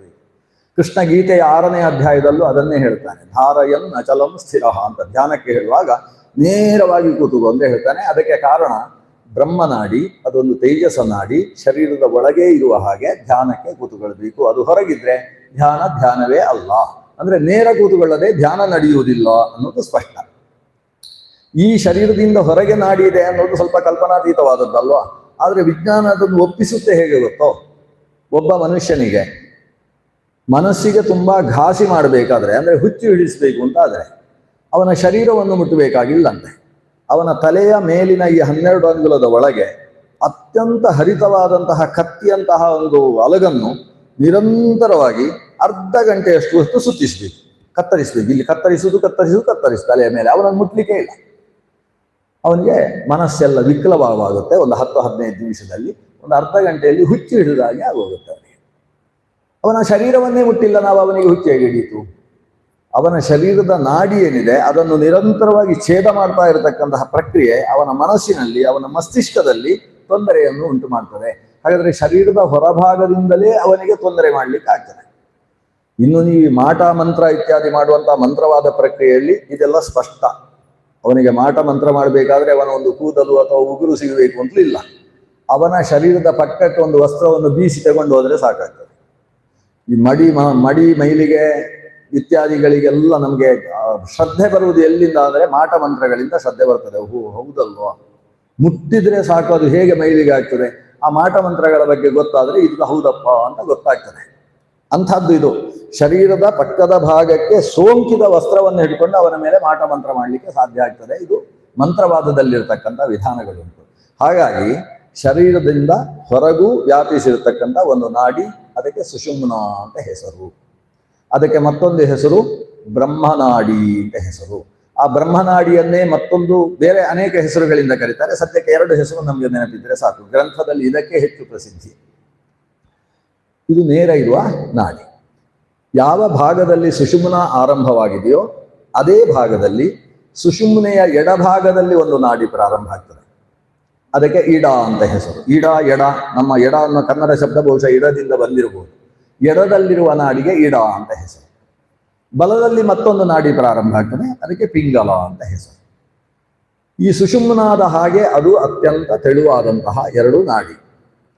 ಆ ನಾಡಿ ಮಧ್ಯದಲ್ಲಿರುವ ಸುಷುಮ್ನಾ ನಾಡಿಯನ್ನು ಆಲಿಂಗಿಸಿಕೊಂಡು ಮೇಲಕ್ಕೆ ಹೋಗ್ತದೆ. ಹೇಗೆ ಬಳ್ಳಿ ಒಂದು ವೃಕ್ಷವನ್ನು ಒಮ್ಮೆ ಹೀಗೆ ಒಮ್ಮೆ ಹೀಗೆ ಒಮ್ಮೆ ಹೀಗೆ ಅದನ್ನು ಆಲಿಂಗಿಸಿಕೊಂಡು ಹೋಗ್ತದೆ, ಆಶ್ಲೇಷ ಅಂತ ಕರೀತಾರೆ ಅದಕ್ಕೆ. ಹಾಗೆ ಎರಡು ಸರ್ಪಗಳು ಪರಸ್ಪರ ಆಶ್ಲೇಷವಾಗಿರ್ತಾವೋ ಹಾಗೆ ಈ ಎರಡು ನಾಡಿಗಳು, ಎಡದಲ್ಲಿದ್ದದ್ದು ಬಲಕ್ಕೆ ಹೋಗುತ್ತೆ, ಬಲದಿಂದ ಎಡಕ್ಕೆ ಬರ್ತದೆ, ಎಡದಿಂದ ಬಲಕ್ಕೆ. ಪಿಂಗಲ ಬಲದಲ್ಲಿದ್ದದ್ದು ಎಡಕ್ಕೆ ಹೋಗಿ ಬಲಕ್ಕೆ ಬಂದು ಹೀಗೆ ಹೋಗಿ ಮಧ್ಯದ ನಾಡಿಯನ್ನು ಆಲಿಂಗಿಸಿ ಈ ಮೂಗಿನಿಂದ ಮೇಲ್ಭಾಗ ಉಂಟಲ್ವ, ಎರಡು ಹುಬ್ಬುಗಳ ಮಧ್ಯಭಾಗ, ಅಲ್ಲಿಯ ತನಕ ಮೂರು ನಾಡಿಗಳು ಒಟ್ಟಿಗೆ ಬಂದು ಈ ಮೂಗಿನ ಈ ಮಧ್ಯಭಾಗದ ಒಳಭಾಗದಲ್ಲಿ ಆ ಎರಡು ನಾಡಿ ಸುಷುಮ್ನೆಯ ಜೊತೆಗೆ ಸೇರಿಕೊಂಡು ಬಿಡ್ತವೆ. ಇದಕ್ಕೆ ತ್ರಿವೇಣಿ ಸಂಗಮ ಅಂತ ಕರೀತಾರೆ. ಈ ಆಜ್ಞಾಚಕ್ರ ಅಂತ ಇದಕ್ಕೆ ಹೆಸರು. ಈ ಭ್ರೂಮಧ್ಯದಿಂದ ಮೇಲಕ್ಕೆ ಮತ್ತೆ ನಾಡಿ ಒಂದೇ ಹೋಗುವುದು, ಮೂರು ನಾಡಿ ಹೋಗುವುದಿಲ್ಲ. ಮೂಲಾಧಾರದಿಂದ ಪ್ರಾರಂಭಿಸಿ ಮೂರು ನಾಡಿ ಬಂದಿರ್ತದೆ, ಅದು ಈ ಆಜ್ಞಾಚಕ್ರದಲ್ಲಿ ಒಂದಾಗ್ತದೆ. ಒಂದಾದ ಮೇಲೆ ಒಂದೇ ನಾಡಿ ಮೇಲಕ್ಕೆ ಹೋಗ್ತದೆ, ಅದು ಸುಷುಮ್ನ. ಅಂದ್ರೆ ಹೇಗೆ ಭಾಗೀರಥಿ ಆಕೆ ಅಲಕನಂದೆಯಾಗಿ ಹರಿತಾ ಬಂದವಳು ಕೆಳಗೆ ಬಂದು ಪ್ರಯಾಗರಾಜ ಅಥವಾ ತೀರ್ಥರಾಜ ಅಂತ ಹೇಳುವ ಪ್ರಯಾಗದಲ್ಲಿ ಯಮುನಾ ಮತ್ತು ಸರಸ್ವತಿಯ ಜೊತೆಗೆ ಸೇರ್ಪಡೆಗೊಳ್ತಾಳೆ. ಸರಸ್ವತಿ ಎಂಬುದು ಗುಪ್ತಗಾಮಿನಿಯಾಗಿ ಸೇರ್ತದೆ. ಸೇರಿದ ಮೇಲೆ ಮತ್ತೆ ಮುಂದಕ್ಕೆ ಹೋಗುವ ನದಿ ಅದು ಸರಸ್ವತಿ ನದಿ. ಗುಪ್ತಗಾಮಿನಿಯಾದವಳು ವ್ಯಕ್ತವಾಗಿ ಸರಸ್ವತಿ ಸಾಗ್ತಾಳೆ. ಗಂಗಾಸಾಗರ ಅನ್ನುವಲ್ಲಿ ಗಂಗಾ ಅಂದ್ರೆ ನದಿ ಅಂತಲೇ ಅರ್ಥ. ಗಂಗೆ ಸಾಗರದಲ್ಲಿ ಹೋಗಿ ಸೇರ್ತದೆ. ಹೇಗೋ ಹಾಗೆ ಇಲ್ಲಿ ಮಧ್ಯದಲ್ಲಿರ್ತಕ್ಕಂತಹ ಸುಷುಮ್ನಾ ಅನ್ನುವ ಸರಸ್ವತಿಯಲ್ಲಿ ಇಡ ಮತ್ತು ಪಿಂಗಲ ಅಂತ ಹೇಳ್ತಕ್ಕಂತಹ ಗಂಗಾ ಯಮುನೆಗಳ ಸಂಗಮ ಆದ ಮೇಲೆ ಒಂದೇ ನದಿ ಮೇಲಕ್ಕೆ ಹೋಗ್ತದೆ. ಅದು ಶಿರಸ್ಸು ಬ್ರಹ್ಮರಂಧ್ರವನ್ನು ಮೀರಿಕೊಂಡು ಮೇಲಕ್ಕೆ ಸಾಗಿದೆ, ಸಹಸ್ರಾರದ ತನಕ ಇರತಕ್ಕಂತಹ ನಾಡಿಯದು. ಆದ್ರಿಂದ ಈ ಭಾಗಕ್ಕೆ ಭಾರಿ ಮಹತ್ವ ಇದೆ. ಶರೀರದ ಭಾರಿ ಮಹತ್ವವುಳ್ಳ ಎರಡು ಪ್ರದೇಶ ಅಂದ್ರೆ ಒಂದು ಹೃದಯ, ಅದು ಅನಾಹತ ಚಕ್ರ ಅಂತ ಕರೆಸಿಕೊಳ್ಳುವ ಹೃದಯ, ಮತ್ತು ಆಜ್ಞಾಚಕ್ರ ಅಂತ ಕರೆಸಿಕೊಳ್ಳುವ ಭ್ರೂ ಮಧ್ಯ. ಭ್ರೂ ಅಂದ್ರೆ ಅರ್ಥ ಆಗ್ತದೆ, ಅಥವಾ ಬ್ರೋ ಅಂತ ಹೇಳಿದ್ರೆ ಅರ್ಥ ಆಗ್ತದೆ. ನಮಗೆ ಸಂಸ್ಕೃತ ಅರ್ಥ ಆಗೋದು ಕಷ್ಟ. ಇದು ಕೂಡ ಹಾಗೆ. ಇದಕ್ಕೆ ನಸ್ ಅಂತ ಹೇಳಿದ್ರೆ ಅರ್ಥ ಆಗೋದಿಲ್ಲ. ನಾಸಿಕ ಅಂದ್ರೆ ನೋಸು ಅಂದ್ರೆ ಅರ್ಥ ಆಗ್ತದೆ. ಎಲ್ಲ ನಮ್ಮ ಸಂಸ್ಕೃತದ ಮಕ್ಕಳೇ, ಬೇರೆ ಬೇರೆ ಭಾಷೆಗಳೆಲ್ಲ. ಇದು ಇಲ್ಲಿ ಸಂಸ್ಕೃತದಲ್ಲಿ ಇದಕ್ಕೆ ನಸ್ ಅಥವಾ ನಾಸಿಕ ಅಥವಾ ನಾಸ ಅಂತ ಇದಕ್ಕೆ ಹೆಸರು. ಇಂಗ್ಲಿಷ್ನಲ್ಲಿ ನೋಸ್ ಅಂತಾರೆ ಅದು. ಇದಕ್ಕೆ ಸಂಸ್ಕೃತದಲ್ಲಿ ಭ್ರೂ ಅಂತ ಹೆಸರು. ಇಂಗ್ಲಿಷ್ನವರಿಗೆ ಮಹಾಪ್ರಾಣ ಭಕಾರ ಹೇಳುವುದು ಕಷ್ಟ, ಅವರು ಇದಕ್ಕೆ ಬ್ರೋ ಅಂತ ಹೇಳ್ತಾರೆ. ನಮ್ಮಲ್ಲಿ ಕಾಗೆಗಳೆಲ್ಲ ಕಾ ಕಾ ಕಾ ಕಾ ಅಂತ ಹೇಳ್ತಾರೆ, ಅವ್ರದ್ದೆಲ್ಲ ಕ್ರೋ ಕ್ರೋ ಕ್ರೋ ಕ್ರೋ ಅಂತ ಹೇಳ್ತಾರೆ, ಅವ್ರು ಕ್ರೋ ಅಂತ ಹೆಸರು ಹೇಳ್ತಾರೆ. ನಮ್ಮಲ್ಲಿ ಸಂಸ್ಕೃತದಲ್ಲಿ ಕಾಕಹ ಅಂತ, ಕಾಗೆಗೆ ಕಾಕ ಅಂತ ಹೇಳ್ತಾರೆ. ಅದು ಹೇಗೆ ಹೇಳ್ತದೋ ಹಾಗೆ ನಾವು ಹೆಸರು ಹೇಳುದು. ಅವರದ್ದು ಕ್ರೋ ಕ್ರೋ ಹೇಳಿದ್ದಕ್ಕೆ ಅವರು ಕ್ರೋ ಅಂತ ಹೆಸರು ಹೇಳ್ತಾರೆ, ಅಥವಾ ಕ್ರಾಕರ ಹೇಳಿದ್ರೆ ಕ್ರಾ ಅಂತಾರೆ. ಅವರವರ ಶ್ರವಣಾನುಗುಣವಾದ ಶಬ್ದ ನಿಷ್ಪತ್ತಿ ಆಗುತ್ತೆ. ನಮ್ಮ ಈ ಶರೀರದಲ್ಲಿರುವ ಇಡಾಪಿಂಗಲವೆಂಬ ನಾಡಿ ಭ್ರೂಮಧ್ಯದಲ್ಲಿ ಒಟ್ಟಾಗಿ ಅಲ್ಲಿ ತೀರ್ಥರಾಜ ಅಂತ ಅಲ್ಲಿಗೆ ಹೆಸರಾಗ್ತದೆ. ಅಲ್ಲಿಂದ ಒಂದೇ ನಾಡಿ ಸಾಗಿ ಹೋಗ್ತದೆ. ಅದು ಬ್ರಹ್ಮರಂಧ್ರ ಅಂತ ಕರೆಸಿಕೊಳ್ಳುವ ಶಿರಸ್ಸಿನ ಮೂಲಕ ಹೊರಗೆ ಹೋಗ್ತದೆ. ಇನ್ನೊಂದು ಅಂಶ ಈ ವಿಷಯದಲ್ಲಿ ತಿಳ್ಕೊಳ್ಬೇಕು. ನಮ್ಮ ಶರೀರದಲ್ಲಿ ಒಟ್ಟು ಎಷ್ಟು ತೂತುಗಳಿದ್ದಾವೆ ಅಂತ ಒಂದು ಪ್ರಶ್ನೆ. ಅದಕ್ಕೆ 8,11,000 ಅಂತ ಆಯುರ್ವೇದದ ಉತ್ತರ. ಶರೀರದಲ್ಲಿ ರಂಧ್ರಗಳು ಎಷ್ಟು ಅಂದ್ರೆ 1 ಕೋಟಿ 2 ಕೋಟಿ ಅಲ್ಲ, 8,11,000 ರಂಧ್ರಗಳು ಶರೀರದಲ್ಲಿ ಉಂಟು ಅಂತ. ನಮ್ಗೆ 9 ರಂಧ್ರಗಳು ಅಂತ ನಾವು ತಿಳ್ಕೊಂಡದ್ದು. ಯಾಕಂದ್ರೆ ದಾಸರು ಹಾಗೆ ಹೇಳ್ತಾರೆ, ಅಂಬಿಗಾ ನಿನ್ನ ನಂಬಿದೆ ಜಗದಂಬಾರಮಣ ನಿನ್ನ ನಂಬಿಗೆ ಅಂತ ಹೇಳಿ, ತುಂಬಿದ ಹರಿಗೋಲಂಬಿಗ ಅದಕ್ಕೆ 9 ಛಿದ್ರವದಂಬಿಗ. 9 ಛಿದ್ರಗಳು ಅಂತ. ನವಚ್ಛಿದ್ರಾತ್ಮಕವಾದ ಶರೀರ, ನವದ್ವಾರಾತ್ಮಕವಾದ ಶರೀರ ಅಂತ ಇಲ್ಲಿ 9 ದ್ವಾರಗಳನ್ನು ನಾವು ಕರೀತೇವೆ ಈ ಶರೀರದಲ್ಲಿ. 9 ದ್ವಾರ ನಮ್ಗೆ ಗೊತ್ತಲ್ವಾ? 2 ಕಣ್ಣು, ಅಲ್ಲಿ ಒಟ್ಟು ತೂತು ಇದೆ ಅಂತ ನಿಶ್ಚಯ. ಯಾಕೆಂತ ಹೇಳಿದ್ರೆ ಕಣ್ಣೀರು ಬರ್ತದೆ ಒಳಗಿಂದ. ನೀರು ಬರಬೇಕಾದ್ರೆ ತೂತಿರ್ಬೇಕು. ನಮ್ಗೆ ತೂತಿದ್ದಲ್ಲೆಲ್ಲ ನೀರು ಸೋರ್ತದೆ ಅಂತ ಗೊತ್ತು. ಆದ್ರೆ ಕಣ್ಣಿನಲ್ಲಿ 2 ತೂತಿದೆ, ಕಿವಿಯಲ್ಲಿ 2 ತೂತಿದೆ, ಅಲ್ಲಿಗೆ 4 ಆಯ್ತು. ಆಮೇಲೆ ಬಾಯಿಯಲ್ಲಿ ಒಂದೇ ತೂತಿರುವುದು ಪುಣ್ಯಕ್ಕೆ, ಹಾಗಾಗಿ ಅಲ್ಲಿಗೆ ಹೋಗಿ ಮೂಗಿನಲ್ಲಿ 2 ತೂತಿದೆ. ಹಾಗಾಗಿ 2, 4, 6, 1, 7 ಈ ತಲೆಯಲ್ಲೇ 7 ತೂತುಗಳಾದವು. ಇನ್ನು 2 ವಿಸರ್ಜನೇಂದ್ರಿಯಗಳು ಸೇರಿತು ಅಂತಾದ್ರೆ 9 ತೂತುಗಳು ಶರೀರದಲ್ಲಿ ಇರತಕ್ಕಂಥದ್ದು ಅಂತ. ನವದ್ವಾರಾತ್ಮಕವಾದದ್ದು ನಮ್ಮ ಶರೀರ ಅಲ್ವಾ? ಈ 9 ದ್ವಾರದ ಜೊತೆಗೆ ಪ್ರಸಿದ್ಧವಾದ 2 ದ್ವಾರಗಳನ್ನು ಬಿಟ್ಟಿದ್ದೇವೆ ನಾವು. ಅಲ್ಲಿಗೆ 11 ದ್ವಾರ ಆಗ್ತದೆ. 2 ದ್ವಾರ ಯಾವುದು ಅಂದ್ರೆ, ಒಂದು ಅಮ್ಮನ ಹೊಟ್ಟೆಯಲ್ಲಿದ್ದಾಗ ಆ ಗರ್ಭಸ್ಥ ಶಿಶು ತಾನು ಅಮ್ಮನಿಂದ ಆಹಾರವನ್ನು ಸ್ವೀಕಾರ ಮಾಡ್ತಾ ಇದ್ದಂತಹ ತೂತಿಗೆ ನಾಭಿ ಅಂತ ಹೆಸರು. ಅದು ಹೊಕ್ಕಳ ಬಳ್ಳಿಯ ಮೂಲಕ ಅದಕ್ಕೆ ತಾಯಿ ಸ್ವೀಕರಿಸಿದಂತಹ ಪೌಷ್ಟಿಕ ಆಹಾರ ಆ ಶರೀರದ ಒಳಗೆ ಪ್ರವೇಶ ಆಗ್ತಾ ಇತ್ತು. ಅದು ನಾಭಿರಂಧ್ರ ಅಂತ ಅದಕ್ಕೆ ಹೆಸರು. ಗರ್ಭದಿಂದ ಹೊರಗೆ ಬಂದ ಮೇಲೆ ಬಾಯಿಯಲ್ಲಿ ತಿನ್ನುವುದಕ್ಕೆ ಅಭ್ಯಾಸ ಶುರುವಾದದ್ರಿಂದ ನಾಭಿರಂಧ್ರ ಮುಚ್ಚಿ ಹೋಗ್ತಾ ಬಂತು. ಹಾಗಾಗಿ ಮುಂದಕ್ಕೆ ಅದು ಕೆಲಸಕ್ಕಿಲ್ಲ ಅಂತೇಳಿ ಆ ರಂಧ್ರವನ್ನು ಬಿಟ್ಟಿದ್ದೇವೆ ನಾವು. ಆದರೆ ನಮ್ಮ ಈ ಉಪಾಸನೆಯ ವಿಷಯದಲ್ಲಿ ನಾಡಿಗಳ ಬಗ್ಗೆ ತಿಳಿಯುವಾಗ ಈ ಹೊಕ್ಕಳ ಬಳ್ಳಿಯೂ ಒಂದು ನಾಡಿ ಆದ್ರಿಂದ ಹೊಕ್ಕಳ ರಂಧ್ರವನ್ನು ಕೂಡ ನಾವು ಸೇರಿಸಿ ಬೇಡ. ಅಲ್ಲಿಗೆ 10 ರಂಧ್ರ ಆಯಿತು. ಇನ್ನೊಂದು ರಂಧ್ರ ಉಂಟು, ಸತ್ತ ಮೇಲೆ ಉಪಯೋಗಕ್ಕೆ ಬರುವ ರಂಧ್ರ. ಹಾಗಾಗಿ ಬದುಕಿರುವವ ಅದನ್ನು ಲೆಕ್ಕ ಬಿಟ್ಟ. ಅದು ಯಾವುದು ಅಂತ ಹೇಳಿದ್ರೆ ಅವನ ಶಿರಸ್ಸಿನಲ್ಲಿರ್ತಕ್ಕಂಥ ರಂಧ್ರ, ಅದಕ್ಕೆ ಬ್ರಹ್ಮರಂಧ್ರ ಅಂತ ಹೆಸರು. ಮಗು ಗರ್ಭದಿಂದ ಹುಟ್ಟುವಾಗ ಆ ತಲೆಯಲ್ಲಿ ತೂತು ಹಾಗೆ ಇರ್ತದೆ, ಒಂದು ಪುಟ್ಟ ಪೊರೆ ಮಾತ್ರ ತಲೆಗೆ ಬಂದಿರ್ತದೆ. ಅಲ್ಲಿ ಅಕಸ್ಮಾತ್ ಸ್ವಲ್ಪ ಜೋರು ಹೊತ್ತಿದ್ರೆ ತೂತಾಗಿ ಹೋಗ್ತದೆ. ಹಾಗಿರ್ತದೆ ಮಗುವಿನ ತಲೆ, ಮಧ್ಯದ ರಂಧ್ರ ಅದು. ಆ ರಂಧ್ರವನ್ನು ಗಟ್ಟಿ ಮಾಡುವುದಕ್ಕೋಸ್ಕರ ನಾವು ಏನೆಲ್ಲ ಎಣ್ಣೆ ಹಾಕಿ ತಿಕ್ಕಿ ತಿಕ್ಕಿ ತಿಕ್ಕಿ ಇವತ್ತು ನಮ್ಮ ಅಮ್ಮ ಗಟ್ಟಿ ಮಾಡಿರುವುದು ನಮ್ಮ ರಂಧ್ರವನ್ನು. ಯಾಕಂದ್ರೆ ಯಾವತ್ತೂ ಇವನು ಸಾಧನೆ ಮಾಡಿ ಮೋಕ್ಷಕ್ಕೆ ಹೋಗುದು ಬೇಡ ಅಂತ. ಇದು ಬ್ರಹ್ಮರಂಧ್ರ ಇರುವುದು ನಿಜವಾಗಿ ಅವನ ಶರೀರದಿಂದ ಆತ್ಮ ಹೊರಗೆ ಹೋಗುವುದಕ್ಕೋಸ್ಕರ. 100 ವರ್ಷ ಅಂತೂ ಈ ಶರೀರದಲ್ಲಿ ಮಗ ಗಟ್ಟಿಯಾಗಿರಬೇಕು ಅನ್ನೋ ಅಭಿಮಾನದಿಂದ ಅಮ್ಮ ಅದನ್ನು ಮುಚ್ಚಿಟ್ಟಿದ್ದಾಳೆ ಅಂತ ಲೆಕ್ಕ. ಸನ್ಯಾಸಿಗಳೆಲ್ಲ ಮರಣ ಹೊಂದುವಾಗಲೂ ಅದು ಒಡೆಯುವುದಿಲ್ಲ, ಅದಕ್ಕೆ ತೆಂಗಿನಕಾಯಿ ಹೊಡೆದಾದ್ರೂ ಅಲ್ಲಿಂದ ಒಡಿಸಿ ಆ ತೂತನ್ನು ತೆಗಿತಾರೆ ಅಂತ ಒಂದು ವಿಧಾನ ಇದೆ. ಅಂತೂ ಶಿರಸ್ಸಿನಲ್ಲಿ ಒಂದು ರಂಧ್ರ ಇದೆ, ನಾಭಿಯಲ್ಲಿ ಒಂದು ರಂಧ್ರ ಇದೆ. ಶಿರಸ್ಸಿನ ರಂಧ್ರಕ್ಕೆ ಬ್ರಹ್ಮರಂಧ್ರ ಅಂತ ಹೆಸರು, ನಾಭಿರಂಧ್ರ ಅನ್ನೋದು ಮತ್ತೊಂದು. ಪ್ರಸಿದ್ಧವಾದಂತಹ 9 ರಂಧ್ರಗಳು ಮತ್ತೆ ಒಟ್ಟು 11 ರಂಧ್ರ. ಅದನ್ನು ಉಪನಿಷತ್ತು ಹೇಳುತ್ತೆ. ಪುರಮೇಕಾದಶದ್ವಾರಂ ಅಜಸ್ಯ ವಕ್ರಚೇತಸಃ. ಅವಕ್ರಚೇತಸಃ ಪುರಂ, ಈ ಪುರ ಏನಿದೆ ಶರೀರವೆಂಬಂತಹ ನಗರ, ಈ ನಗರವು 11 ದ್ವಾರ ಅಂದ್ರೆ 11 ದ್ವಾರ ಉಳ್ಳದ್ದು ಇದು ಅಂತ ಹೇಳ್ತಾರೆ. ಇದಲ್ಲದೆ 8 ಕೋಟಿ ದ್ವಾರಗಳು ಅಂದ್ರೆ ರೋಮಗಳು. ಮನುಷ್ಯನ ಶರೀರದಲ್ಲಿ ರೋಮಗಳು 8 ಕೋಟಿ ಅಂತ ನೀವು ಕೇಳಿರ್ತೀರಿ ಅನ್ಸ್ತದೆ. ಇವರು ಕನಕದಾಸರು ಒಂದು ಹೇಳ್ತಾರೆ, 8 ಗೇಣಿನ ದೇಹ ರೋಮಗಳೆಂಟು ಕೋಟಿಯು, ಕೀಲುಗಳ 68 ಮಾಂಸಗಳಿಂದ ಮಾಡಿದ ಮನೆಯ ಮನವೊಲಿದು, ನೆಂಟ ನೀನಿರ್ದಗಲಿದರೊಣ ಹೆಂಟೆಗಳು ಮುಚ್ಚುವುದು ದೇಹದೊಳುಂಟೆ ಫಲ ಪುರುಷಾರ್ಥ ರಕ್ಷಿಸು ಎಮ್ಮನವರದ ಅಂತ ಹರಿಭಕ್ತಿ ಸಾರದಲ್ಲಿ ಒಂದು ಪದ್ಯ ಹೇಳ್ತಾರೆ. 8 ಗೇಣಿನ ದೇಹ, ರೋಮಗಳು 8 ಕೋಟಿಯು ಅಂತ. ಅಂದ್ರೆ 8 ಕೋಟಿ ರೋಮ ಈ ಶರೀರದಲ್ಲಿ. ರೋಮ ನಿಮ್ಗೆ 8 ಕೋಟಿ ಸಿಗುವುದಿಲ್ಲ. ರೋಮಕೂಪಗಳು 8 ಕೋಟಿ. ರೋಮಕೂಪ ಅಂದ್ರೆ ಸಿಕ್ಕಾಬಟ್ಟೆ ಸೆಕೆಯಾದಾಗ ಬೆವರು ಇಳಿಯುತ್ತಲ್ಲ, ಬೆವರು ಬರುವುದು ಎಲ್ಲಿಂದ? ತೂತು ಇಲ್ಲದೆ ಬೆವರು ಬರ್ಲಿಕ್ಕೆ ಆಗ್ತದ? ಶರೀರದಲ್ಲಿ ಅಷ್ಟು ತೂತುಗಳಿರುವುದರಿಂದ ಬೆವರು ಬರ್ತದೆ. ಆ ತೂತುಗಳಿಗೆ ರೋಮಕೂಪಗಳು ಅಂತ ಹೆಸರು. ರೋಮ ಬರುವುದಕ್ಕೆ ಅವಕಾಶ ಇರುವ ರಂಧ್ರಗಳು, ಶರೀರ ರಂಧ್ರಗಳು. ಅವುಗಳು 8 ಕೋಟಿ ರಂಧ್ರಗಳು ರೋಮಕೂಪಗಳಾಗಿಯೂ, ವಿಶೇಷ ರಂಧ್ರಗಳು ಅಂತ ಕರೆಸಿಕೊಳ್ತಕ್ಕಂತಹ 11 ರಂಧ್ರಗಳು. ಹೀಗೆ 8 ಕೋಟಿಯ 11 ರಂಧ್ರಗಳು. ಹಾಗಾದ್ರೆ ಈ ಶರೀರದಲ್ಲಿರುವುದೇ ತೂತು. ಈ ಶರೀರಕ್ಕೆ ಹೆಸರು ತೂತು, ತೂತು ತೂತು ಅಂತ ಹೆಸರು. ಶರೀರ ಎಲ್ಲರ ಮನೆಯ ದೋಸೆಯೂ ತೂತು ನಾವು ಹೇಳ್ತೇವಲ್ಲ, ಎಲ್ಲರ ಶರೀರವೂ ತೂತೆ. ಇಷ್ಟು ತೂತಿದ್ದಲ್ಲಿ ನಾವು ಹೇಗೆ ತುಂಬಿಸಿಡುವುದು ಅಂತ ಸಮಸ್ಯೆ. ಅದಕ್ಕೋಸ್ಕರ ಆ ರಂಧ್ರಗಳನ್ನೆಲ್ಲ ಮುಚ್ಚುವುದಕ್ಕೆ ಒಂದು ವಿಧಾನ ಇದೆ. ಅದಕ್ಕೆ ನಾಡಿ ವಿದ್ಯೆ ಅಂತ ಹೆಸರು. ಬೆವರು ಬರಬಾರ್ದು ಅಂತ ಅನಿಸಿದಾಗ ಬೆವರು ಬರದೇ ಇರುವ ಹಾಗೆ ಬೆಂಕಿಯ ಮಧ್ಯದಲ್ಲಿ ಕೂತುಕೊಳ್ಬಹುದು. ಅದು ನಾಡಿ ವಿದ್ಯೆಯಿಂದ ಸಾಧ್ಯ ಆಗ್ತದೆ. ಅಗ್ನಿಸ್ತಂಭನ ಅಂತ ಕರೀತಾರೆ. ಅದೆಷ್ಟೇ ಚಳಿ ಇದ್ರೂ ಕೂಡ ಈತನ ಮೂಗಿನಲ್ಲೋ ಕಿವಿಯಲ್ಲೋ ಏನೂ ಸೋರದೇ ಇದ್ದ ಹಾಗೆ ಇವಾಗ ಕೂತ್ಕೊಳ್ಬಹುದು. ಅದಕ್ಕೂ ಜಲಸ್ತಂಭನ ಅಂತ ಕರೀತಾರೆ. ಇದೆಲ್ಲ ಈ ಸ್ತಂಭ ವಿದ್ಯೆಗಳು ಏನಿದೆ, ಸ್ತಂಭನ ವಿದ್ಯೆ, ಇದೆಲ್ಲ ನಾಡಿ ಪರಿಶುದ್ಧಿಯಿಂದಾಗಿ ಸಂಪಾದನೆ ಮಾಡಬಹುದಾದಂತಹ ಶಕ್ತಿಗಳು. ಅದು ಅತಿಮಾನುಷವಾದ ಶಕ್ತಿಯಿಂದ ಅದನ್ನು ನಾವು ಕರೀತೇವೆ. ಈ ನಾಡಿಗಳ ಚಿಂತನೆಯಿಂದ ಮನುಷ್ಯ ಅತಿಮಾನುಷ ಶಕ್ತಿಗಳನ್ನು ಪಡೆಯುವುದಕ್ಕೆ ಸಾಧ್ಯ ಆಗ್ತದೆ. ನಾವು ಮತ್ತೆ ನಾಡಿಯ ವಿಷಯಕ್ಕೆ ನೇರವಾಗಿ ಬರೋಣ. ಶರೀರದಲ್ಲಿರ್ತಕ್ಕಂತಹ ಇಡ, ಪಿಂಗಲ ಮತ್ತು ಸುಷುಮ್ನ ಅಂತ ಹೇಳುವ ನಾಡಿಯ ಬಗ್ಗೆ ಹೇಳಿದ್ದೇವೆ. ಸುಷುಮ್ನೆಯ ಬಗ್ಗೆ ಪ್ರಮುಖವಾಗಿ ತಿಳ್ಕೊಳ್ಬೇಕು ನಾಡಿಯ ವಿಷಯದಲ್ಲಿ. ಸುಷುಮ್ನ ಅಂತ ಏನು ನಾಡಿ ಇದೆ, ಇದು ಅತ್ಯಂತ ಪ್ರಧಾನವಾದ ನಾಡಿ. ಈ ನಾಡಿಯಲ್ಲಿ 5 ಪ್ರಭೇದ ಇದೆ. 5 ಪ್ರಭೇದ ಅಂದ್ರೆ ಏನು? ಒಂದೇ ನಾಡಿ 5 ಪ್ರಭೇದ. ಅಂದ್ರೆ ಈ ಕಂಬವನ್ನು ನೀವು ಲೆಕ್ಕ ಮಾಡಿ. ಈ ಕಂಬವನ್ನು ನೀವು ಸುಷುಮ್ನಾ ನಾಡಿ ಅಂತ ಅನ್ಕೊಳ್ಳಿ. ಆ ಕಂಬದ ಒಳಗೆ ಒಂದು 5 ಪೈಪ್ ಹಾಕಿದ್ದಾರೆ ಅಂತ ಅನ್ಕೊಳ್ಳ.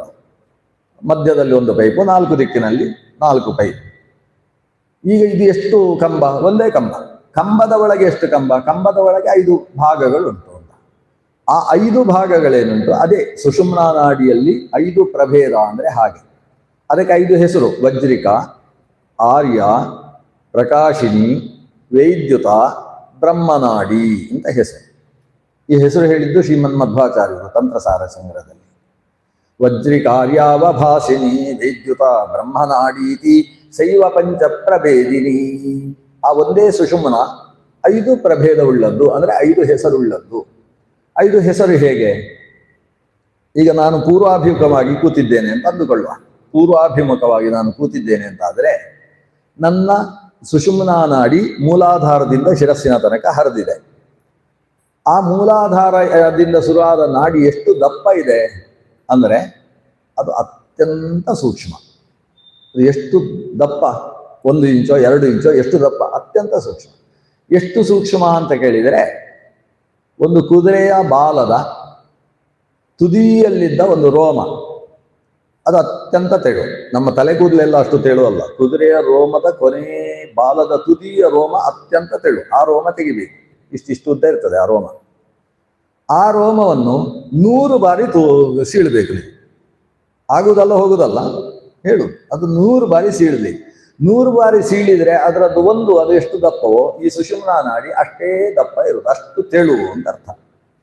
ಅಂದ್ರೆ ನಾವು ಪ್ರಪಂಚದಲ್ಲಿ ನೋಡಬಹುದಾದ ಅತ್ಯಂತ ತೆಳುವಾದದ್ದು ಯಾವುದಿದೆಯೋ, ಇಲ್ಲ ನಿಮಗೆ ಕುದುರೆ ಸಿಗುವುದಿಲ್ಲ, ಈಗ ಕುದುರೆ ಕತ್ತೆ ಎಲ್ಲ ಕಡಿಮೆ ಆಗಿದೆ, ಕುದುರೆ ಸಿಗುವುದಿಲ್ಲ ಅಂತಾದ್ರೆ ಇನ್ನೊಂದು ಮಾರ್ಗ ಉಂಟು. ಏನಂದ್ರೆ ಕಮಲ ತರಬೇಕು. ಕಮಲವನ್ನು ತಂದು ಅದರ ದಂಟನ್ನು ಹೀಗೆ ತುಂಡು ಮಾಡಬೇಕು. ತುಂಡು ಮಾಡಿ ಹೀಗೆ ಎಳಿಬೇಕು. ಆವಾಗ ಅದರಲ್ಲಿ ಅಥವಾ ನಿಮ್ದು ಇದಾಗ್ಬೋದಾ ಅಂತ ಬಾಳೆಯ ದಂಟು ಹೀಗೆ ತುಂಡು ಮಾಡಿ ಹೀಗೆ ಎಳೆದಾಗ ಅದರಲ್ಲಿ ನೂಲು ಬರುತ್ತಲ್ಲ, ಆ ನೂಲು ಸಿಕ್ಕಾಬಟ್ಟೆ ದಪ್ಪ ಇರ್ತದೆ. ಅಂದ್ರೆ ನಾನು ಕಮಲದ ದಂಟಿಗೆ ಹೋಲಿಸಿದರೆ ಸಿಕ್ಕಾಬಟ್ಟೆ ದಪ್ಪ ಇರ್ತದೆ. ಅದಕ್ಕೆ ಕಮಲದ ದಂಟು ಆಗಬೇಕು. ಕಮಲದ ದಂಟು ಹೀಗೆ ಮಾಡಿ ಹೀಗೆ ಎಳೆದಾಗ ಅದರಲ್ಲೂ ಕೂಡ ಅದೇ ರೀತಿ ನೂಲು ಬರ್ತದೆ. ಅದು ಅತ್ಯಂತ ತೆಳು. ಎಷ್ಟು ತೆಳು ಅಂದ್ರೆ ನೀವು ಹೀಗೆ ಇಲ್ಲಿ ಕಣ್ಣಿನ ಹತ್ರ ತಂದು ನೋಡಿದ್ರೆ ಮಾತ್ರ ಅದು ಕಾಣಿಸೋದು. ಹೀಗಿದ್ರೆ ಪಾರದರ್ಶಕ, ಅದು ಕಾಣಿಸೋದೇ ಇಲ್ಲ. ಅಷ್ಟು ತೆಳುವಾದ ನೂಲು ಅದು. ಆ ನೂಲು ಅದನ್ನು 100 ಬಾರಿ ಕತ್ತರಿಸಿ ಸೀಳಿದ್ರೆ ಅಷ್ಟು ಅಂದ್ರೆ ಅತ್ಯಂತ ಸೂಕ್ಷ್ಮ. ಮನುಷ್ಯನ ಕಣ್ಣಿಗೆ ಗೋಚರವಾಗದೇ ಇರುವಷ್ಟು ಸೂಕ್ಷ್ಮವಾದದ್ದು ಸುಷುಮ್ನಾ ನಾಡಿ. ಇದು ಸುಷುಮ್ನಾ ನಾಡಿಯ ಬಗ್ಗೆ ಒಂದು ಪರಿಚಯ. ನಾವು ಅಷ್ಟು ಸೂಕ್ಷ್ಮವಾಗಿ ಯೋಚನೆ ಮಾಡ್ಲಿಕ್ಕೆ ಆಗುದಿಲ್ಲ. ಹಾಗಾಗಿ ಇಷ್ಟು ಕಂಬದಷ್ಟು ದಪ್ಪ ಇದೆ ಅಂತ ತಿಳ್ಕೊಳ್ಳೋಣ. ನಮ್ಮ ಶರೀರದ ಒಳಗಿರುವಂಥದ್ದು ಹೃದಯವನ್ನು ಪ್ರವೇಶಿಸಿ ಮೇಲಕ್ಕೆ ಸಾಗತಕ್ಕಂತಹ ನಾಡಿ. ಅದು ಶತಂಚೈಕ ಹೃದಯಸ್ಯ ನಾಡ್ಯ ತಾಸು ಮೂರ್ಧಾನಂ ಅಭಿನಿಸೃತೈಕ ತಯೋರ್ಧಮಾಯನ್ ಅಮೃತತ್ವನೀತಿ ವಿಶ್ವಕ್ ಅನ್ಯ ಉತ್ಪತನೇ ಭವಂತಿ ಅಂತ ಇದನ್ನು ಅಥರ್ವಣ ಉಪನಿಷತ್ತು ಕೂಡ ಈ ಸುಷುಮ್ನೆಯ ಬಗ್ಗೆ ಉಲ್ಲೇಖ ಮಾಡ್ತದೆ. ಅದು ಹೃದಯಸ್ಯ ನಾಡ್ಯ ಅಂತ, ಹೃದಯದ ಮೂಲಕ ಸಾಗತಕ್ಕಂತಹ ನಾಡಿ. ಆ ನಾಡಿಯಲ್ಲಿ 5 ಪ್ರಭೇದ. ನಾವು ಈಗ ಕೂತಾಗ ಹಿಂದಿನ ಭಾಗಕ್ಕೆ ಪ್ರಕಾಶಿನಿ ವಜ್ರಿಕಾ ಅಂತ ಹೆಸರು. ಹಿಂದಿನ ಭಾಗ ವಜ್ರಿಕ, ಎಡಭಾಗ ಆರ್ಯ, ಪೂರ್ವ ಭಾಗ ಪ್ರಕಾಶಿನಿ ಅಥವಾ ಅವಭಾಸಿನಿ, ಬಲಭಾಗ ವೈದ್ಯುತ, ಮಧ್ಯದಲ್ಲಿರುವಂತಹದ್ದು ಬ್ರಹ್ಮನಾಡಿ. ಅರ್ಥ ಆಗ್ತಾ ಉಂಟಲ್ಲ ಇದು ಹೇಗೆ ಅಂತ? ಹಿಂದೆ ಒಂದು ಪೆನ್ನು ಬರ್ತಿತ್ತು, ಹೀಗೆ ಒತ್ತಿದ್ರೆ ಕೆಂಪು, ಹೀಗೆ ಒತ್ತಿದ್ರೆ ಹಳದಿ. ಒಂದರಲ್ಲೇ 4-5 ರೀಫಿಲ್ ಬರ್ತಿತ್ತು, ಮಧ್ಯದಲ್ಲಿ ಒಂದು, ಸುತ್ತ 4 ರೀಫಿಲ್. ಆದ್ರೆ ಒಂದೇ ಪೆನ್ನು. ಆ ಒಂದೇ ಪೆನ್ನು ಇದ್ದ ಹಾಗೆ ನಮ್ಮ ಬ್ರಹ್ಮನಾಡಿ ಇದೆ. ಬ್ರಹ್ಮನಾಡಿ ಅಂದ್ರೆ ಸುಷುಮ್ನ. ಆ ಸುಷುಮ್ನಾದ ಒಳಗೆ 5 ರೀಫಿಲ್ ಇದ್ದ ಹಾಗೆ ವಜ್ರಿಕ, ಆರ್ಯ, ಅವಭಾಸಿನಿ, ವೈದ್ಯುತ, ಬ್ರಹ್ಮನಾಡಿ ಅಂತ ಹೇಳುವ ಪಂಚಪ್ರಭೇದ ಇದೆ. ಈ ಪಂಚಪ್ರಭೇದಿನಿಯಾದದ್ದು ಸುಷುಮ್ನಾ ನಾಡಿ. ಈ ಸುಷುಮ್ನಾ ನಾಡಿಯಲ್ಲಿ ಮೂಲಾಧಾರದಿಂದ ಹಿಡಿದು ಶಿರಸ್ಸಿನಿಂದ 10 ಅಂಗುಲ ತನಕ ಬೆಳೆದ ನಾಡಿಯಲ್ಲಿ ಒಟ್ಟು ಕೇಂದ್ರಗಳು 7 ಕೇಂದ್ರ ಇದೆ. 7 ಕೇಂದ್ರಗಳು. ಹೇಗೆ ಉದಾಹರಣೆಗೆ NH48 ಅಥವಾ NH15 ನಾವು ನೋಡಿದ್ರೆ ಅಲ್ಲಿ ಮಧ್ಯದಲ್ಲಿ ಒಂದು ತುಮಕೂರು ಬರ್ತದೆ, ಇನ್ನೊಂದು ಆ ಕಡೆ ಶಿರಾ ಬರ್ತದೆ, ಒಂದೊಂದು ಕೇಂದ್ರಗಳಿಲ್ವಾ ಮಧ್ಯದಲ್ಲಿ, ಸ್ಟೇಷನ್ಸ್. ಹಾಗೆ ಈ ಮೂಲಾಧಾರದಿಂದ ಸುರಾದಂತಹ ಸುಷುಮ್ನಾ ನಾಡಿಗೆ ಒಟ್ಟು 7 ಕೇಂದ್ರಗಳು. ಸಪ್ತಚಕ್ರೇ ಷಳರ ಆಹುರರ್ಪಿತಂ ಅಂತ ಉಪನಿಷತ್ತು ಹೇಳ್ತದೆ. 7 ಕೇಂದ್ರಗಳಿದ್ದಾವೆ, 7 ಕೇಂದ್ರಗಳು. ಆ 7 ಕೇಂದ್ರಗಳಿಗೆ 7 ಹೆಸರು. ಏನು? ಮೂಲಾಧಾರ ಚಕ್ರ. ಈಗ ಚಕ್ರ ಅನ್ನೋ ಶಬ್ದ ಬರ್ತಾ ಇದೆ ನೋಡಿ, ಸುಷುಮ್ನಾಕ್ಕೆ ಸಂಬಂಧಪಟ್ಟದ್ದು. ಮೊದಲನೇ ಸ್ಟೇಷನ್ಗೆ ಮೂಲಾಧಾರ ಅಂತ ಹೆಸರು. ಎರಡನೆಯದ್ದು ಸ್ವಾಧಿಷ್ಠಾನ ಅಂತ ಕರೆಸಿಕೊಳ್ತದೆ. ಮಣಿಪೂರ, ಅನಾಹತ, ವಿಶುದ್ಧ, ಆಜ್ಞಾ, ಸಹಸ್ರಾರ ಅಂತ ಇದಕ್ಕೆ ಸಪ್ತಚಕ್ರ ಅಂತ ಇದನ್ನು ಕರೆಯುವುದು. 7 ಸ್ಟೇಷನ್ಸ್. ಇನ್ನು ಮಿನಿ ಸ್ಟೇಷನ್ಸ್ ಕೆಲವಿದೆ. ಒಂದೊಂದು ಹೃದಯೋರ್ಧ್ವ ಕಮಲ ಅಂತ ಒಂದಿದೆ, ಮಿನಿ, ಅದಕ್ಕೆ ಅಂತ ಮಹತ್ವ ಇಲ್ಲ. ಇನ್ನೊಂದು ಸೇಂದ್ರ ಯೋನಿ, ಇಂದ್ರ ಯೋನಿ ಅಂತ ಮತ್ತೊಂದು ಸ್ಥಾನ, ಅದನ್ನು ಬಿಡಿ. ಈ 7 ಕೇಂದ್ರಗಳು ಪ್ರಮುಖವಾದದ್ದು, ಧ್ಯಾನಕ್ಕೆ ಬೇಕಾದಂತಹ 7 ಕೇಂದ್ರಗಳು. ಈ ಸುಷುಮ್ನಾ ನಾಡಿಯಲ್ಲಿ ಏನು 5 ಪ್ರಭೇದ ಇದೆ, ಆ 5 ಪ್ರಭೇದದಲ್ಲಿ 5 ಕಮಲ ಇದೆ. ಇದು ಬಹಳ ಮುಖ್ಯ. ನಾವು ಹೃತ್ಕಮಲ ಮಧ್ಯ ನಿವಾಸಿ ಅಂತೇವಲ್ವ, ಹೃದಯ ಕಮಲ ಅಂತ. ಆ ಕಮಲ ಅರ್ಥ ಆಗಬೇಕಾದ್ರೆ ಈ ಕಮಲದ ಬಗ್ಗೆ ತಿಳ್ಕೊಳ್ಬೇಕು. ಈ ಸುಷುಮ್ನೆಯ 5 ಪ್ರಭೇದಗಳಲ್ಲಿ ಒಂದೊಂದು ಕಮಲದ ಹಾಗೆ ಒಟ್ಟು ಈ 7 ಪ್ರದೇಶದಲ್ಲೂ ಕೂಡ 5 ಕಮಲಗಳಿದ್ದಾವೆ. ಹಾಗಾದ್ರೆ ಇದನ್ನು ನೀವು ಚಕ್ರ ಅಂತಲೂ ಕರಿಬಹುದು, ಕಮಲ ಅಂತಲೂ ಕರಿಬಹುದು. ಮೂಲಾಧಾರ ಕಮಲ ಎಷ್ಟು? 5. ಸ್ವಾಧಿಷ್ಠಾನ ಕಮಲ 5. ಮಣಿಪೂರ ಕಮಲ 5. ಅಂದ್ರೆ ಆ ಸುಷುಮ್ನಾದಲ್ಲಿ 5 ಕಮಲ ಇದೆ. ಕಮಲ ಅಂತ ಆದ್ಮೇಲೆ ಅದಕ್ಕೆ ಎಸಳಿರಬೇಕು. ಕಮಲ ಅಂದ್ರೆ ಎಸಳು. ಎಷ್ಟು ಎಸಳಿದೆ ಕಮಲದಲ್ಲಿ? ನಮಗೆ 5 ಎಸಳಿದ್ದು ಕಮಲವೇ ನೆನಪಾಗುದು. ಬಿಜೆಪಿ ಕಮಲ ನೋಡಿ ನೋಡಿ ಅಭ್ಯಾಸ ಆಗಿದೆ. ಅದು ಕಮಲದಲ್ಲಿ 5 ಎಸಳು ಅನ್ನೋದು ಸಮಂಜಸ ಅಲ್ಲ. ಸಾಮಾನ್ಯವಾಗಿ ಕಮಲ ಅಂತ ಹೇಳಿದ್ರೆ 8 ದಿಕ್ಕಿನಲ್ಲಿ ಅದು ಎಷ್ಟೇ ಎಸಳಿದ್ರು ಪೂರ್ವ ದಿಕ್ಕಿನ ಎಸಳು, ಆಗ್ನೇಯದ ಎಸಳು ಅಂತ ಹೇಳಿ ಅಷ್ಟದಲ ಕಮಲ ಅಂತ ನಾವು ಸಾಮಾನ್ಯ ವ್ಯವಹಾರ ಮಾಡುವುದು. ಈ ಇಷ್ಟೂ ಕಮಲಗಳು ಕೂಡ ಅಷ್ಟದಲ ಕಮಲಗಳು. ಪ್ರತಿಯೊಂದು ಚಕ್ರದಲ್ಲೂ 5 ಹಾಗೆ ಇದೆ. ಹಾಗಾದ್ರೆ 5 35 ಕಮಲಗಳು ನಮ್ಮ ಶರೀರದಲ್ಲಿ ಇದ್ದಾವೆ. 7 ಜಾಗದಲ್ಲಿ 5 ಕಮಲಗಳಿದ್ದಾವೆ. ಸಂಸ್ಕೃತದಲ್ಲಿ ಚಕ್ರ ಅಂತ ಹೇಳಿದ್ರೆ ಸಮುದಾಯ ಅಂತ ಅರ್ಥ. ಚಕ್ರ ಅಂದ್ರೆ ಸಮುದಾಯ. ಇನ್ನೊಂದು ಚಕ್ರ ಅಂತ ಹೇಳಿದ್ರೆ ಇದು ಕೂಡ ಚಂಕ್ರಮತೀತಿ ಚಕ್ರಂ, ಯಾವುದು ಸುತ್ತುತ್ತಾ ಇರ್ತದೋ ಅದಕ್ಕೂ ಚಕ್ರ ಅಂತ ಹೆಸರು. ಚಕ್ರವರ್ತಿಗಳು ಅಂದ್ರೆ ಸಿಕ್ಕಾಪಟ್ಟೆ ಸುತ್ತ ಇರುವವರು ಅಂತ ಅರ್ಥ. ಚಕ್ರ ಅಂದ್ರೆ ಸಮುದಾಯ ಅಂತ ಅರ್ಥ. ದೊಡ್ಡ ಸಮುದಾಯದ ರಾಜನಾಗಿರುವವನಿಗೆ ಚಕ್ರವರ್ತಿ ಅಂತ ಹೆಸರಾಗ್ತದೆ. ಚಕ್ರ ಅಂದ್ರೆ ಸಮುದಾಯ. ತತ್ರ ಜನಚಕ್ರಂ ಅಸ್ತಿ, ಇದಕ್ಕೆ ಅರ್ಥ ಏನು? ತತ್ರ ಜನಚಕ್ರ ಅಂದ್ರೆ ಜನ ಸಮುದಾಯ ಅಂತ ಅರ್ಥ. ಹಾಗೆ ಇಲ್ಲಿ ಸಪ್ತಚಕ್ರ ಅಂತ ಯಾಕೆ ಕರಿತೇವೆ ಅಂದ್ರೆ ಒಂದೊಂದು ಭಾಗದಲ್ಲೂ ಕೂಡ 5 ಕಮಲಗಳ ಸಮುದಾಯ ಇರುವುದರಿಂದ ಸಪ್ತ ಕಮಲ ಸಮುದಾಯವನ್ನು ಸಪ್ತಚಕ್ರ ಅಂತ ಕರೆಯುವುದು. ಅದರಿಂದ ನಾಡಿ ಮತ್ತು ಚಕ್ರಗಳು ಅಂತ ಅಲ್ಲಿ ಬೋರ್ಡ್ ಇದೆ. ಚಕ್ರ ಅಂತ ಹೇಳಿದ್ರೆ ಆ ಕಮಲಗಳ ಸಮುದಾಯ ಇರತಕ್ಕಂತಹ ಶರೀರದ ಶಕ್ತಿ ಕೇಂದ್ರ, ಪವರ್ ಪಾಯಿಂಟ್, ಶರೀರದಲ್ಲಿರುವ ಶಕ್ತಿ ಕೇಂದ್ರಗಳನ್ನೇ ನಾವು ಚಕ್ರಗಳು ಅಂತ ಕರೆಯೋದು. ಶಕ್ತಿ ಕೇಂದ್ರ ಅಂದ್ರೆ ಇನ್ನೊಂದು ರೀತಿಯಲ್ಲಿ ಅದನ್ನು ಅರ್ಥ ಮಾಡಿಕೊಳ್ಳಬಹುದು. ಮನುಷ್ಯನನ್ನು ಸಾಯಿಸಬೇಕು ಅಂತ ಆದರೆ, ಅವನ ಶರೀರದಿಂದ ಆತ್ಮವಿಚ್ಛೇದ ಆಗಬೇಕು ಅಂತ ಆದರೆ ಹೇಗೇಗೋ ಮಾಡ್ಲಿಕ್ಕೆ ಆಗುದಿಲ್ಲ. ಅವನ ಜುಟ್ಟು ಹಿಡಿದು ಹೊರದಾಡಿ ಜುಟ್ಟು ತೆಗೆದು ನಾನು ಸಾಯಿಸ್ತೇನೆ ಅಂದ್ರೆ ಸಾಯಿಸ್ಲಿಕ್ಕೆ ಆಗುದಿಲ್ಲ. ಅಥವಾ ಮೂಗು ಕತ್ತರಿಸಿ ಸಾಯಿಸ್ತೇನೆ ಅಂದ್ರೆ ಸಾಯಿಸ್ಲಿಕ್ಕೆ ಆಗುದಿಲ್ಲ. ಅಥವಾ ಅವನ ಕೈಯಲ್ಲಿದ್ದಂತಹ ಉಗುರುಗಳನ್ನು ಕಿತ್ತು ಸಾಯಿಸ್ತೇನೆ ಅಂದ್ರೆ ಸಾಯಿಸ್ಲಿಕ್ಕೆ ಆಗುದಿಲ್ಲ. ನೋವು ಮಾಡ್ಬೋದು, ಅವನನ್ನು ಸತ್ತ ಹಾಗೆ ಮಾಡ್ಬೋದು, ಸಾಯಿಸ್ಲಿಕ್ಕೆ ಆಗುದಿಲ್ಲ. ಮನುಷ್ಯನನ್ನು ಸಾಯಿಸುವುದಕ್ಕಿರುವುದು ಶರೀರದ 7 ಭಾಗ ಮಾತ್ರ. ಶರೀರದ 7 ಭಾಗದಲ್ಲಿ ಪೆಟ್ಟು ಬಿದ್ರೆ ಅವ ಸತ್ತ ಅಂತ ಅರ್ಥ. ಆ 7 ಭಾಗಗಳನ್ನೇ ಶರೀರದ ಶಕ್ತಿ ಕೇಂದ್ರಗಳು ಅಂತ ಕರೆಯುವುದು. ಮೂಲಾಧಾರಕ್ಕೆ ಒಂದು ಸರಿಯಾದ ರೀತಿಯಲ್ಲಿ ಗುದ್ದಿದ್ರೆ, ನಾನು ಹೇಳಿಕೊಡುವುದಿಲ್ಲ ನಿಮ್ಗೆ, ಯಾಕಂದ್ರೆ ನಂಗೆ ಗೊತ್ತಿಲ್ಲ. ಅದು ಅಲ್ಲಿಗೆ ಮೂಲಾಧಾರಕ್ಕೆ ಒಂದು ರೀತಿಯಲ್ಲಿ ಗುದ್ದಿದ್ರೆ ಅದೆಲ್ಲ ನಮ್ಮಲ್ಲಿದೆ. 64 ವಿದ್ಯೆಯಲ್ಲಿ ಅದು ಕೂಡ ಒಂದು ವಿದ್ಯೆ. ಅಶಕ್ತನಾದ ಒಬ್ಬ ವ್ಯಕ್ತಿ ಸಶಕ್ತನಾದವನನ್ನು ಸಾಯಿಸುವುದಕ್ಕೆ ವಿಧಾನಗಳುಂಟು. ಆ ವಿಧಾನ ಅದು ಒಂದು. ಮೂಲಾಧಾರಕ್ಕೆ ಒಂದು ಗುದ್ದುವುದು ಅಥವಾ ಸ್ವಾಧಿಷ್ಠಾನಕ್ಕೆ ಗುದ್ದುವುದು, ನಾಭಿಪಕ್ಕೆ ಅಂತ ಕರೀತಾರೆ. ಅಲ್ಲಿಗೆ ಗುದ್ದಿದ್ರೆ ಅದು ಒಂದು ಪೆಟ್ಟು ಸಾಕಾಗ್ತದೆ ಅವನನ್ನು ಸಾಯಿಸುವುದಕ್ಕೆ. ಹಾಗೆ ಇಲ್ಲಿ ವಿಶುದ್ಧ ಅಂತಿದೆ, ಹಾಗೆ ಇಲ್ಲಿ ಆಜ್ಞಾ ಅಂತಿದೆ. ಅಲ್ಲಿಗೆ ಸರಿಯಾದ ರೀತಿಯಲ್ಲಿ ಯಾವ ಜಾಗಕ್ಕೆ ಪೆಟ್ಟು ಬೀಳಬೇಕು ಅಲ್ಲಿಗೆ ಬಿದ್ದರೆ ಅವ ಸತ್ತ ಅಂತ ಅರ್ಥ. ಹಾಗೆ ಶಿರಸ್ಸಿನಲ್ಲಿರ್ತಕ್ಕಂತಹ ಬ್ರಹ್ಮರಂಧ್ರ ಅಥವಾ ಸಹಸ್ರಾರ, ಅಲ್ಲಿಗೆ ಪೆಟ್ಟು ಬಿದ್ದರೂ ಕೂಡ ಸಾಯ್ತಾನೆ. ಮನುಷ್ಯನನ್ನು ಸಾಯಿಸುವುದಕ್ಕೆ ಅಂದ್ರೆ ಮನುಷ್ಯನ ಮರ್ಮ ಸ್ಥಾನಗಳು, ಶಕ್ತಿ ಕೇಂದ್ರಗಳೇನಿದ್ದಾವೆ ಅವುಗಳನ್ನು ನಾವು ಸಪ್ತಚಕ್ರಗಳು ಅಂತ ಕರೀತಾವೆ. ಅದಷ್ಟೂ ಇರುವುದು ನಮ್ಮ ಸುಷುಮ್ನಾ ನಾಡಿಗೆ ಸಂಬಂಧಪಟ್ಟ ಹಾಗೆ. ಆ ಸುಷುಮ್ನಾ ನಾಡಿ ಪಂಚಪ್ರಭೇದಿನಿಯಾಗಿದೆ. ಪಂಚಪ್ರಭೇದದಲ್ಲೂ ಕೂಡ ಒಂದೊಂದು ಕಮಲಗಳು ಅಂದ್ರೆ 5 ಕಮಲಗಳು ಒಂದೊಂದು ಚಕ್ರದಲ್ಲೂ ಕೂಡ ಇದ್ದಾವೆ. ಇದಿಷ್ಟು ನಾವು ಸುಷುಮ್ನೆಯ ಬಗ್ಗೆ ಇಷ್ಟು ತಿಳ್ಕೊಂಡ್ರೆ ಸಾಕು. ಅಥವಾ ಇನ್ನೊಂದು ವಿಷಯ ಹೇಳುವ, ಮಧ್ವಾಚಾರ್ಯ ಹೇಳಿದ ವಿಷಯ ಬಿಡುವುದು ಬೇಡ. ಆ ಸುಷುಮ್ನೆಯ 5 ಭಾಗದಲ್ಲಿ 5 ಕಮಲ ಇದೆ ಅಲ್ವಾ? ಆ 5 ಕಮಲದಲ್ಲಿ ಭಗವಂತನ 5 ರೂಪ ಇದೆ.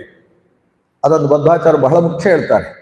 ಅವರು ಪ್ರದ್ಯುಮ್ನಾದಿ ಸ್ವರೂಪೇಣ ಧ್ಯೇಯ, ಅಲ್ಲಿ ಭಗವಂತನ 5 ರೂಪಗಳನ್ನು ಚಿಂತಿಸಬೇಕು. ಅದು ಕೂಡ ಬಣ್ಣ ಯಾವುದು ಅಂತ ಹೇಳಿದ್ದಾರೆ. ಹರಿನೀಲಸ್ಸಿತ ಪಿಂಗ ಲೋಹಿತಶ್ಚಾತ್ರ ಕೇಶವ ಪ್ರದ್ಯುಮ್ನಾದಿ ಸ್ವರೂಪೇಣ ಧ್ಯೇಯಶ್ಚಿಂತ್ಯಶ್ಚ ನಿತ್ಯದ. ನಿತ್ಯದ ಅಂತ ಹೇಳ್ತಾರೆ, ನಮಗೆ ಪುರುಸೊತ್ತೇ ಇಲ್ಲ. ಮಧ್ವಾಚಾರ್ಯ ಏನು ಹೇಳಿದ್ದಾರೆ ಅಂದ್ರೆ, ಈ ಸುಷುಮ್ನೆಯನ್ನು ನೀವು ಪ್ರತಿನಿತ್ಯ ಧ್ಯಾನಿಸಬೇಕು. ಗಾಯತ್ರಿ ಜಪಕ್ಕಿಂತ ಮುಂಚೆ ಅದನ್ನು ಧ್ಯಾನಿಸಬೇಕು. ಅಥವಾ ಪ್ರತಿ ದಿವಸ ಬೆಳಗ್ಗೆ ಎದ್ದು ಕೈಕಾಲು ಮುಖವನ್ನು ತೊಳೆದು ಪೂರ್ವಾಭಿಮುಖವಾಗಿ ಕೂತುಕೊಂಡು ಪ್ರಾಣಾಯಾಮ ಮಾಡಿ ಶಾಂತವಾಗಿ ಕುಳಿತು ನಿಮ್ಮ ನಾಡಿಗಳನ್ನು ನೀವು ಚಿಂತನೆ ಮಾಡಬೇಕು. ಅದರಲ್ಲಿ ಸುಷುಮ್ನಾ ನಾಡಿಯನ್ನು ಚಿಂತನೆ ಮಾಡ್ತಾ ಆ ಸುಷುಮ್ನಾ ನಾಡಿಯ 5 ಪ್ರಭೇದಗಳನ್ನು ಆಲೋಚನೆ ಮಾಡಿ ಆ 5 ಪ್ರಭೇದಗಳಲ್ಲಿರುವ ಕಮಲಗಳನ್ನು ಯೋಚಿಸಿ ಆ ಕಮಲಗಳಲ್ಲಿ ಕಮಲಾಸನನಾಗಿ ಭಗವಂತ ಇದ್ದಾನೆ ಅಂತ ಚಿಂತಿಸಬೇಕು. ಆ ಭಗವಂತನ ರೂಪ ಯಾವುದು? ನಾವು ಪೂರ್ವಕ್ಕೆ ಕೂತಿದ್ರೆ ನಮ್ಮ ಎದುರು ಭಾಗ ಅಂದ್ರೆ ಆ ಸುಷುಮ್ನೆಯಲ್ಲಿರುವ ಮುಂಭಾಗ, ಅದಕ್ಕೆ ಆ ಪ್ರಕಾಶಿನಿ ಅಂತ ಹೆಸರು. ಆ ಪ್ರಕಾಶಿನಿ ಭಾಗದಲ್ಲಿ ಭಗವಂತನ ವಾಸುದೇವ ರೂಪ ಇದೆ.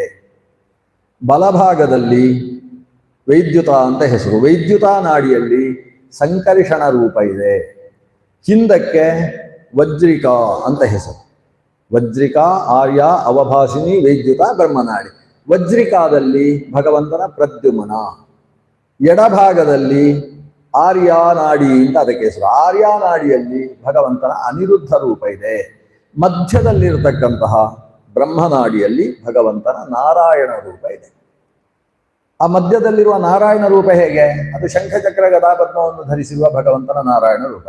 ಆ ನಾರಾಯಣ ರೂಪ ಕೆಂಪಾಗಿದೆ ಅಂತ ಚಿಂತಿಸಬೇಕು. ಎಷ್ಟು ಕೆಂಪು? ಬೆಳಗ್ಗೆ ಸೂರ್ಯ ಉದಯಿಸುವ ಹೊತ್ತಿಗೆ ಏನು ಕೆಂಪಿರ್ತಾನೋ ಉದ್ಯತ್ ಭಾಸ್ವತ್ ಸಮಾಭಾಸ. ಉದ್ಯತ್ ಅಂದ್ರೆ ಉದಯಿಸುತ್ತಿರುವ, ಭಾಸ್ವಾನ್ ಅಂದ್ರೆ ಸೂರ್ಯ.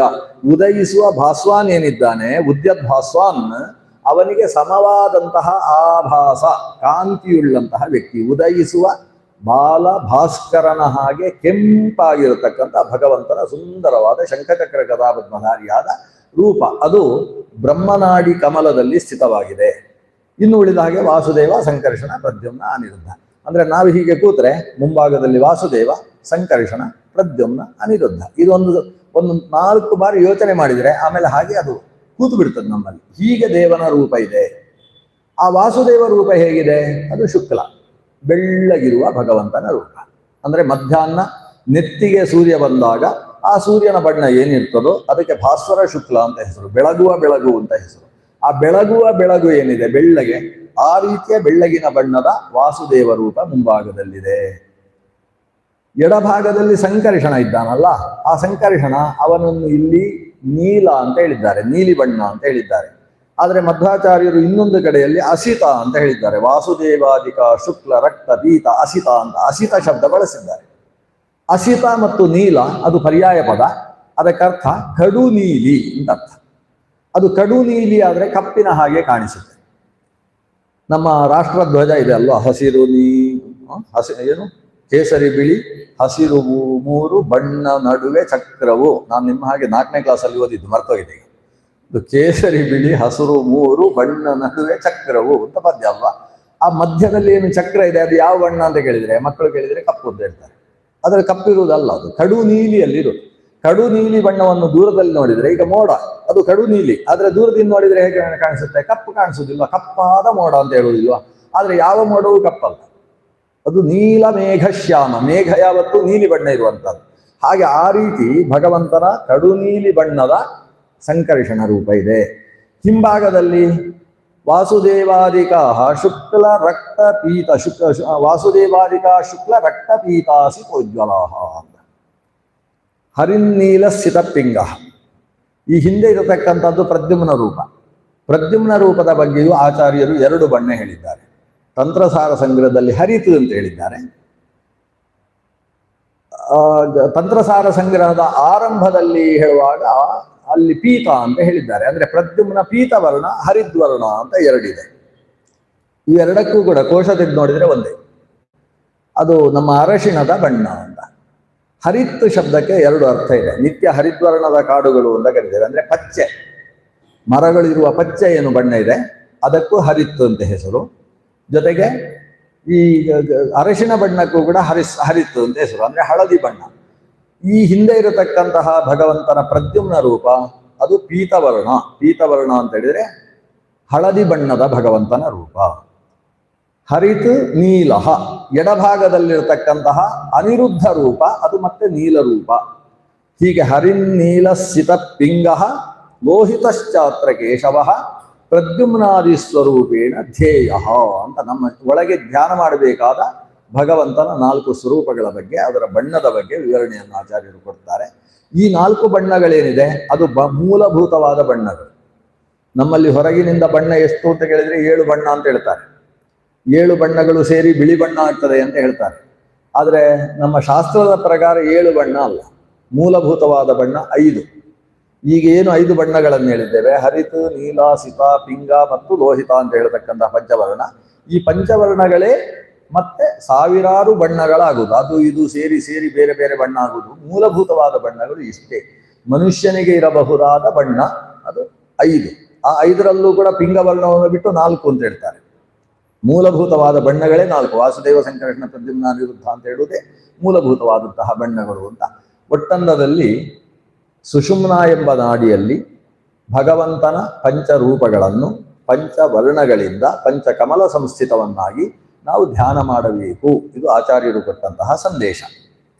ಈಗ ಆ ನಾಡಿಯ ಚಕ್ರಗಳ ಬಗ್ಗೆ ನಮಗೆ ಉಳಿದಿರತಕ್ಕಂತಹ 13 ನಿಮಿಷದಲ್ಲಿ ನಾವು ಆಲೋಚನೆ ಮಾಡೋಣ. ನಾಡಿಯಲ್ಲಿ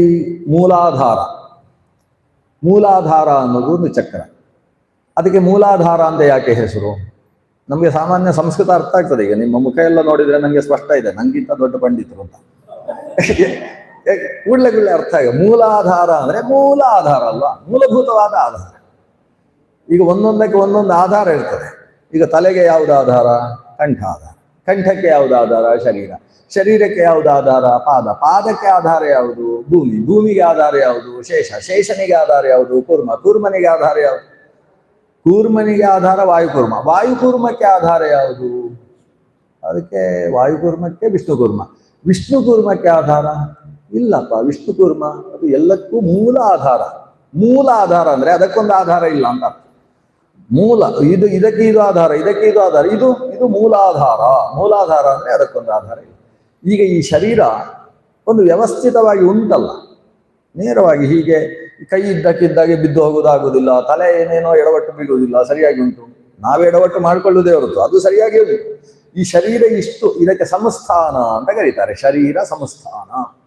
ಇದು ಸಂಸ್ಥಾನ, ಎಡವಟ್ಟು ಸ್ಥಾನ ಆಗಲಿಲ್ಲ, ಸಂಸ್ಥಾನ ಸರಿಯಾದ ರೀತಿಯಲ್ಲಿ ನಿಂತಿದೆ ಅಲ್ವಾ. ಈ ಶರೀರದ ಸಂಸ್ಥಿತಿಗೆ ಅಥವಾ ಸಂಸ್ಥಾನಕ್ಕೆ ಏನು ಕಾರಣ? ಅದು ಮೂಲಾಧಾರ ಕಾಲ. ಮೂಲಾಧಾರ ಅಂದ್ರೆ ನಮ್ಮ ಬೆನ್ನು ಮೂಳೆಯ ಮೂಲ ಪ್ರದೇಶ. ಅಲ್ಲಿಂದ ಬೆನ್ನು ಮೂಳೆ ಶುರುವಾಗುವುದು. ಮೂಲಾಧಾರದಿಂದ ಬೆನ್ನು ಮೂಳೆ ಶುರುವಾಗ್ತದೆ. ಸ್ಪೈನಲ್ ಕಾರ್ಡ್ ಅಂತ ಏನು ಕರಿತೀರಲ್ಲ, ಅದು ಮೂಲ, ಅಲ್ಲಿಂದ ಪ್ರಾರಂಭ ಆಗುವುದು. ಇಡೀ ಶರೀರ ಗಟ್ಟಿ ಇರುವುದೇ ಆ ಬೆನ್ನು ಮೂಳೆಯ ಕಾರಣದಿಂದ.